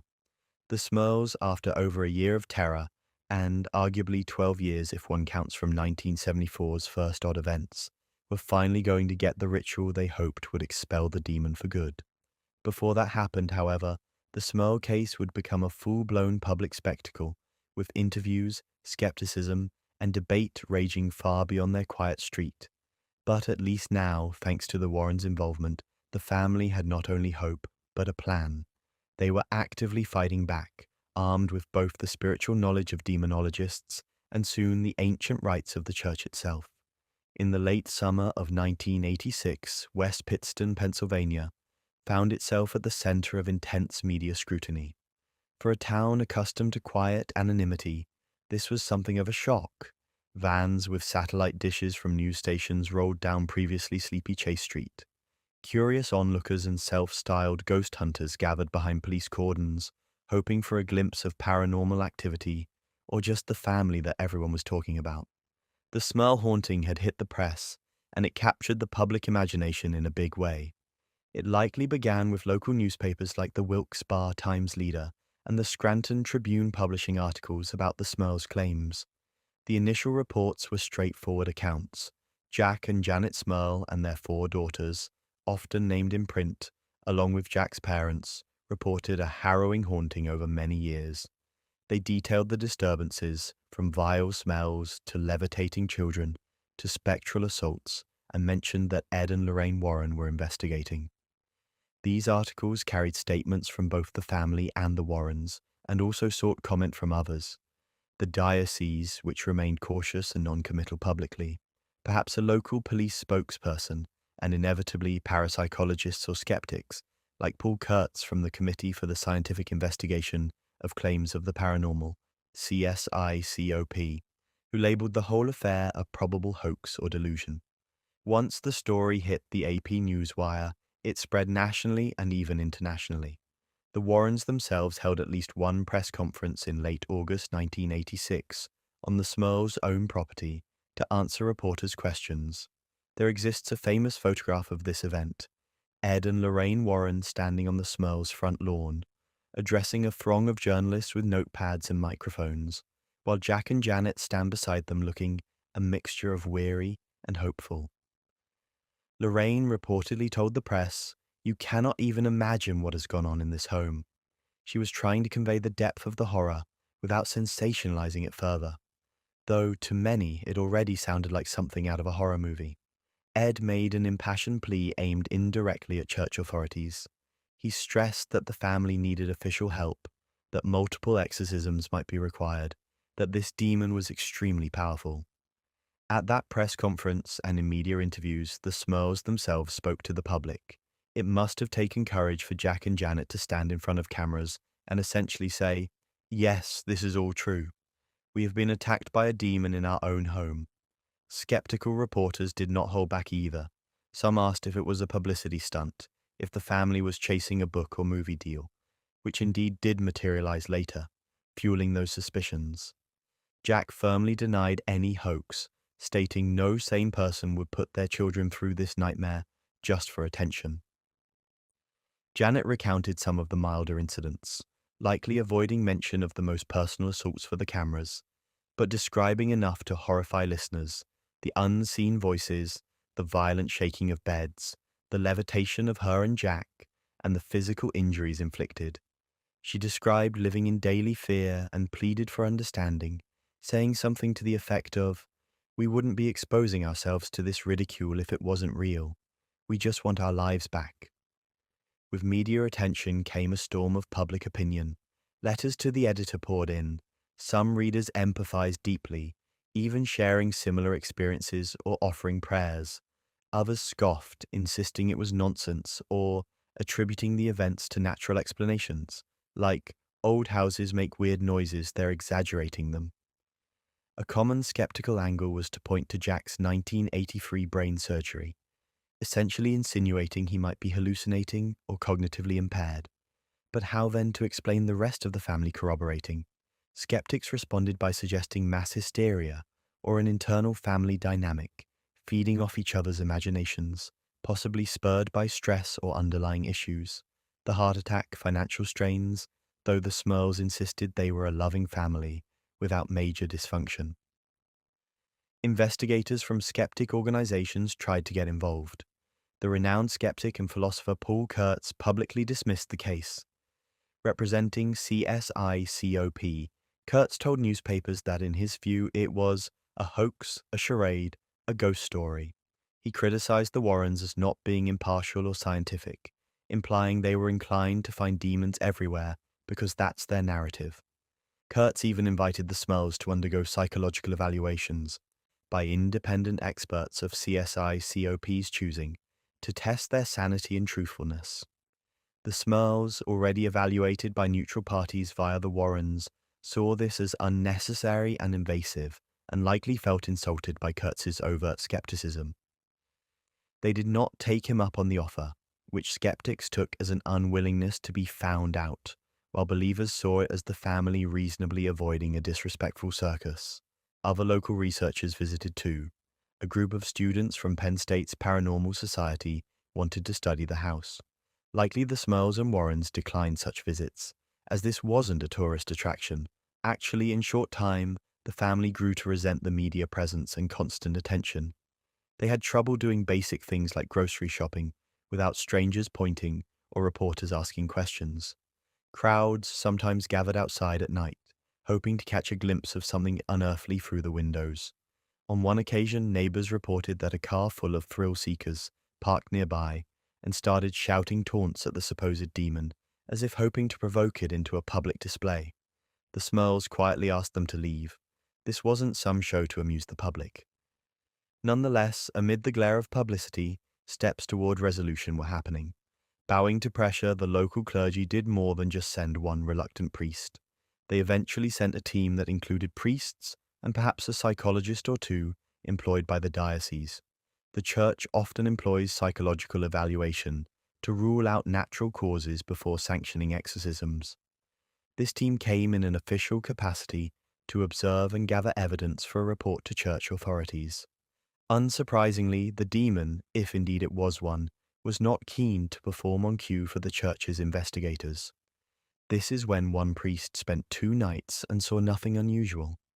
Another priest did witness some phenomena, a fleeting shadow, a sense of dread, but it wasn't conclusive enough for him. It's quite telling that one of the local priests did something rather brave. He went to live in the house for a short period. 48 hours was said.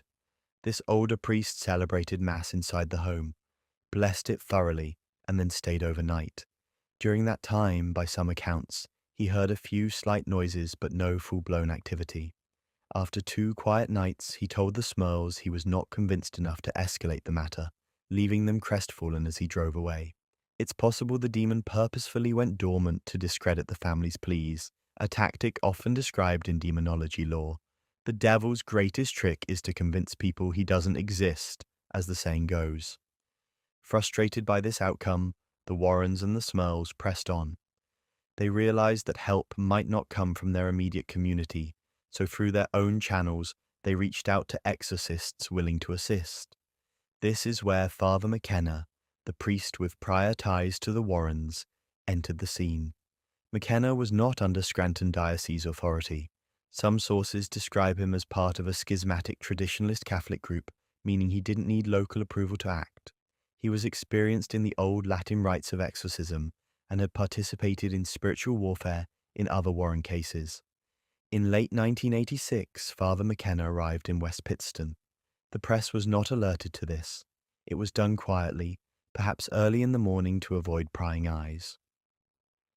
McKenna carried with him the tools of his sacred office, a crucifix, a rosary, holy water, and a ritual book containing the rite of exorcism, likely the 1614 Roman ritual, in Latin, as he was traditional. The family likely left the house or stayed under guidance in a particular area, while McKenna commenced the exorcism throughout the home. He donned his violet stole and began in the name of the Father, the Son, and the Holy Spirit, invoking Saint Michael and all the saints. The prayers were sonorous and solemn. Exorcismus te omnis immundus spiritus. We exorcise you, every unclean spirit, echoing through the once ordinary living room now made church. McKenna moved room to room, asperging holy water on walls and in closets, holding up the crucifix at each threshold and commanding any demon present to depart. He traced signs of the cross in the air and on doorways with blessed chalk or oil, sealing each space spiritually as he proceeded. According to later reports, the first exorcism had dramatic moments. Partway through, as McKenna chanted the Litany of the Saints, the house responded, banging and thudding erupted, and a putrid smell of decay filled the air, making some of those present gag. McKenna did not waver. He raised his voice over the noise, continuing the prayers. At one point, a loud hissing sound, as if of 100 snakes, was heard in the walls. It was unnerving, but a sign in exorcism lore that the demon is reacting. Finally, as the ritual neared its end with the priest commanding, "By the sign of the Holy Cross, depart from this house, thou demonic entity, and return no more," a quiet fell. The foul odor dissipated. A feeling of serenity gradually took its place. The family, waiting anxiously, noticed sunlight breaking through the clouds outside, sending a warm ray through the window, as if nature itself sighed in relief. For a time after that first exorcism, the Smurls experienced peace. Days went by uneventfully. Could it truly be over? They were cautious, but hopeful. In a show of faith, they invited friends and prayer group members to come bless the house again in a lighter Thanksgiving spirit. Reverend Joseph Adonizio, their local parish pastor, commented to the press around that time that after intense prayers, things seemed back to normal in the Smurl home. It looked as if the nightmare might have ended by the turn of 1987. However, the calm did not last. Perhaps weeks or maybe a few short months of normalcy ensued. Reports vary. Some say the relief was only a few days, but then small signs crept back in. A knock here, a shadow there. The Smurl's heart sank. The demon, or demons, had not been fully expelled. Perhaps it had slunk away only to regroup and slither back, or perhaps it had never fully left, only hidden during the rite and reasserted itself later. This not uncommon outcome meant one thing: another exorcism would be necessary. Father McKenna returned for a second attempt. Once again, the home was doused in prayer and holy water. Once again, things quieted for a time afterward. This sequence happened reportedly 3 times. McKenna performed a total of 3 major exorcism rites on the house. After the third, Ed Warren declared that if this didn't do it, nothing short of a divine act would. Ed was starting to think maybe God's will was to test the family further for some inscrutable purpose, since all usual measures had been taken. In fact, Ed was quoted saying something like, "The exorcisms weren't successful because God was not yet ready to show his power over this evil," implying it was a matter of divine timing as much as human effort. By 1987, the Smurls were indeed exhausted beyond measure. They had endured over a year of intense demonic assault, plus the stress of media glare, plus repeated exorcisms that gave fleeting hope only to have it dashed. Janet and Jack's marriage, while solid in love, was understandably strained under the weight of trauma and public scrutiny. They found themselves bickering more, often from sheer nerves. Each felt guilt for not being able to shield the other or the children from harm. It took conscious effort to remind each other that they were not the enemy. The unseen force was, and they needed to stand together. Many nights they still wound up huddled with their children in one room, praying until they all fell into troubled sleep. The media eventually moved on to other stories, as media does, especially as 1987 saw less overt action than 1986's high drama. But locally, the Smurls now had a reputation, some sympathetic, some derisive. Strangers would drive slowly by the house, peering out as if expecting to see a ghost in the window. Some neighbors were supportive, others kept a wary distance, perhaps unsure what to believe or simply tired of the commotion. The Smurls themselves had had enough. They realized that whether the demon was weakened or not, staying in that house was like living on a battlefield, strewn with mines. One could go off again at any time, and even if the worst was over, the memories that clung to every room, every hallway, were too painful. This house that had once symbolized hope in 1973 had become a place of nightmares. For the sake of their sanity and their daughters' futures, a decision was made. They would leave 328 Chase Street. In 1987, the Smurl family quietly packed up their most necessary belongings. They did not broadcast the move to the press, likely slipping away without fanfare. They found a new home in Wilkes Barre, not extremely far, but far enough to feel like a clean slate. Perhaps it was near other relatives or simply a house they could afford. The important thing was, it was not that house. The day they left, one can imagine the mix of feelings. Heartbreak at leaving a place they had spent 13 tumultuous years and raised a family, but also profound relief to shut the door on that chapter. They felt a pang of defeat, perhaps, as if evil had chased them from their home, but one must choose one's battles, and protecting their family was paramount. They hoped fervently that whatever malevolent force had tormented them was tied to the location and would not follow. For a short time, all was indeed quiet. The Smurls settled into their new residence. It was refreshing to not wake up in dread each day. Janet reported that initially, the new house felt completely clear of any presence. The children slept through the night. Jack and Janet could breathe easy, even smile again in their own home, without glancing over their shoulders. The duplex on Chase Street was put up for sale or rent. It soon acquired a stigma. Who would want to live there after all that publicity? A man named Richard Bridle eventually bought the property as an investment, but he lamented that finding tenants was tough. Everyone knew it as that haunted house. In interviews, Bridle expressed skepticism about the Smurls' story, calling it ridiculous and bemoaning how it hurt the property's value. Finally, a young woman named Deborah Owens decided to rent the former Smurl home around 1988. When inevitably asked by reporters if she had experienced anything supernatural in the house, she cheerfully answered she had not. Not a single odd incident. Likewise, a man living on the other side, the other half of the duplex, said he too experienced nothing strange. These reports gave the skeptics ammunition. Maybe there never was anything there in the first place. Or maybe, as some believers countered, the demon had left with the Smurls, either attached to them or banished by the final exorcism at the new house, which we'll come to next. Yes, for all seemed well initially, but then, according to the Smurls, and recounted by the Warrens, even in the new house, a few phenomena followed them. It was as if a dark cloud hadn't fully blown away. Janet began to hear knocks again in the walls at night, just faint ones. One of the twins said she saw a shadow man in a room one afternoon and was frightened it was back. Those incidents were minor compared to before, but enough to set off alarm bells. Was the demon still clinging to them? The family realized they might need to have the new home blessed and protected as thoroughly as possible to ensure no carryover. This is where a final chapter of the exorcism saga comes in. Word of the lingering issues reached that seminarian in Rome, the one who had contacted Ratzinger. Outraged that the Smurls were not fully free, he contacted the cardinal again.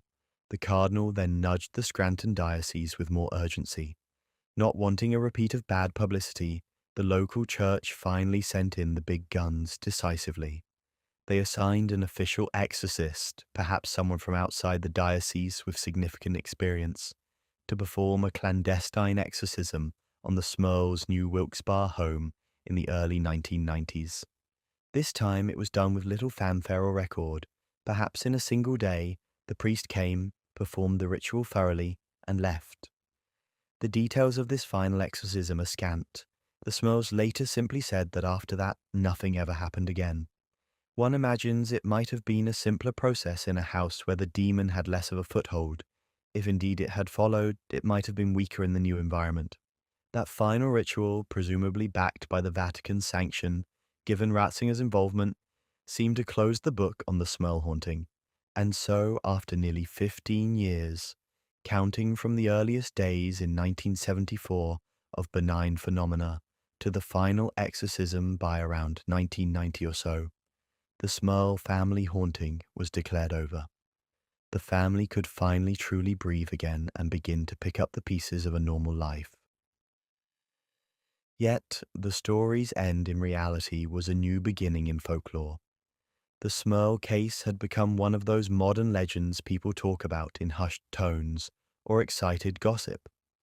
The Warrens and the Smurls, along with writer Robert Curran, compiled the full narrative into a book titled The Haunted, published in 1988. This book was the Smurls' version of events, meant to set the record straight and share their ordeal in detail with the world.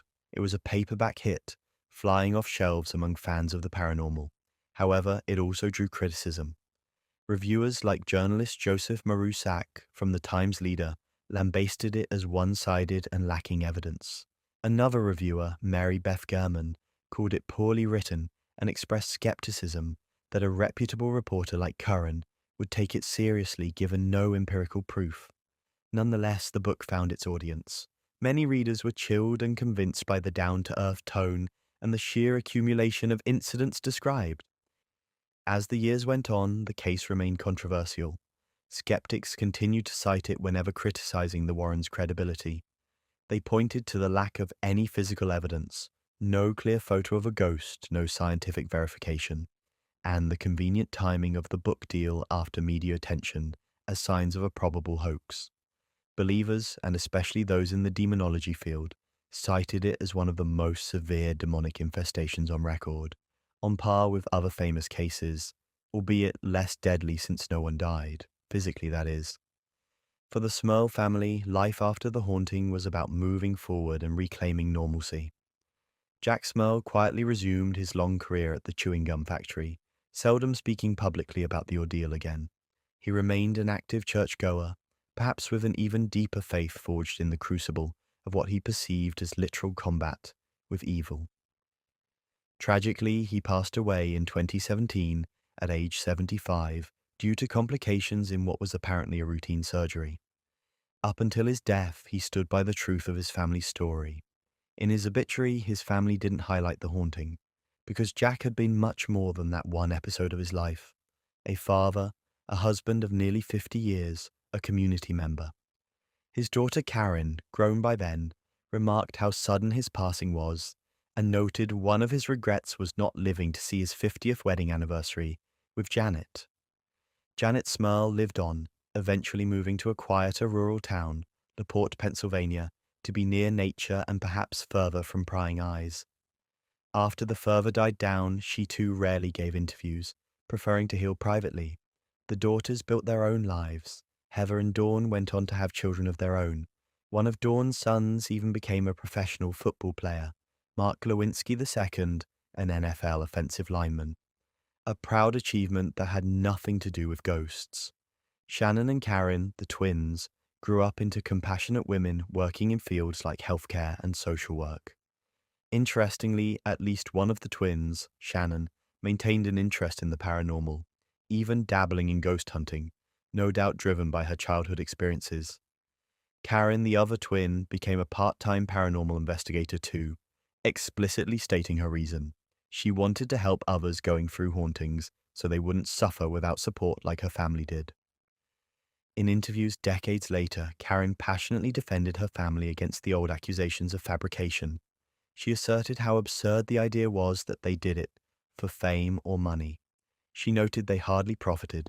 Whatever book or movie proceeds existed were minor and definitely didn't compensate for the trauma and public harassment. Who would want to go through all that?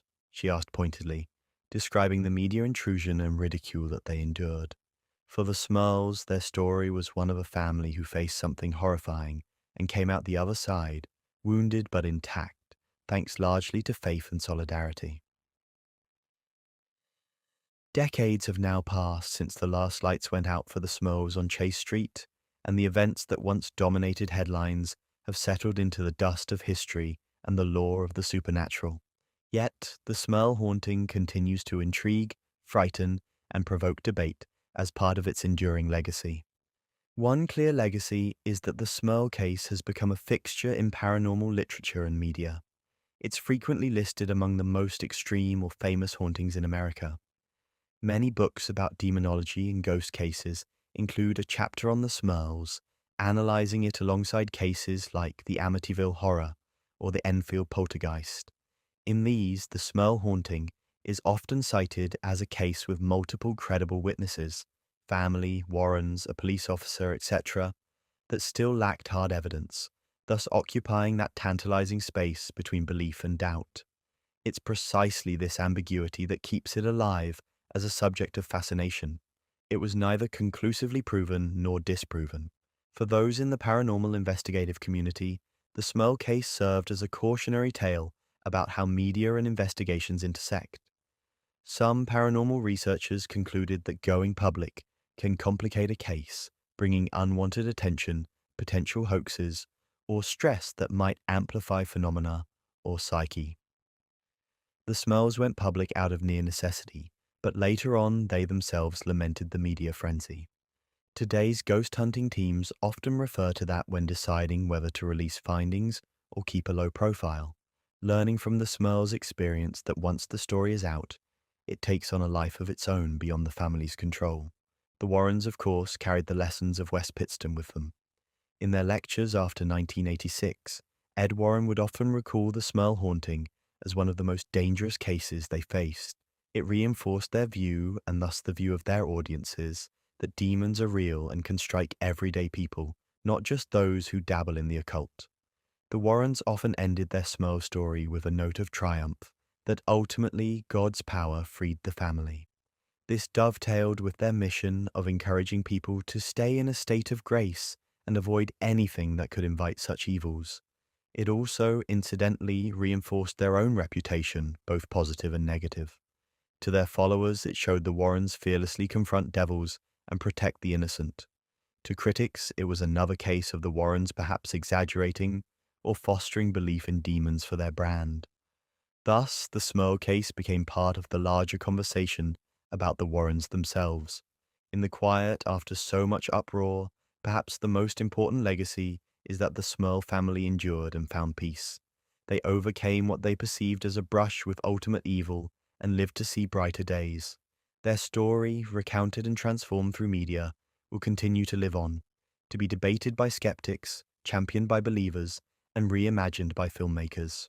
But for Jack and Janet, Dawn, Heather, Shannon, Karen, they got something far simpler and more precious as their legacy, an ordinary life back. They could wake up without fear, say goodnight without dread. In the end, that return to normalcy, that reclaiming of their home and hearts from terror, is the triumph at the heart of the Smurl hauntings legacy. It reminds us that even after the darkest storm, the sun can shine again on a home once filled with shadows, and the laughter of family can replace the echoes of screams. And so ends The Haunting of the Smurl family, one of the most famous and controversial paranormal cases in American history. Whether you believe the family was dealing with something genuinely supernatural or something else entirely, it's not difficult to understand why this case continues to be discussed decades later. Thank you for listening here tonight. I hope I've helped keep you company for a little while. Until next time, good night. And before we go, don't forget that if you'd like more of the Fall Asleep podcast, 2 more brand new cases are waiting for you right now on Patreon. The House of Death, The Haunting of Mark Twain explores the strange events surrounding one of New York City's most infamous haunted houses, and Kuchisake Onna, The Slit-Mouthed Woman tells the story of one of Japan's most feared modern legends, a masked woman whose appearance on a lonely street after dark rarely ends well. Those episodes, along with the full 80-plus episode archive, are available now on Patreon through the link in the description.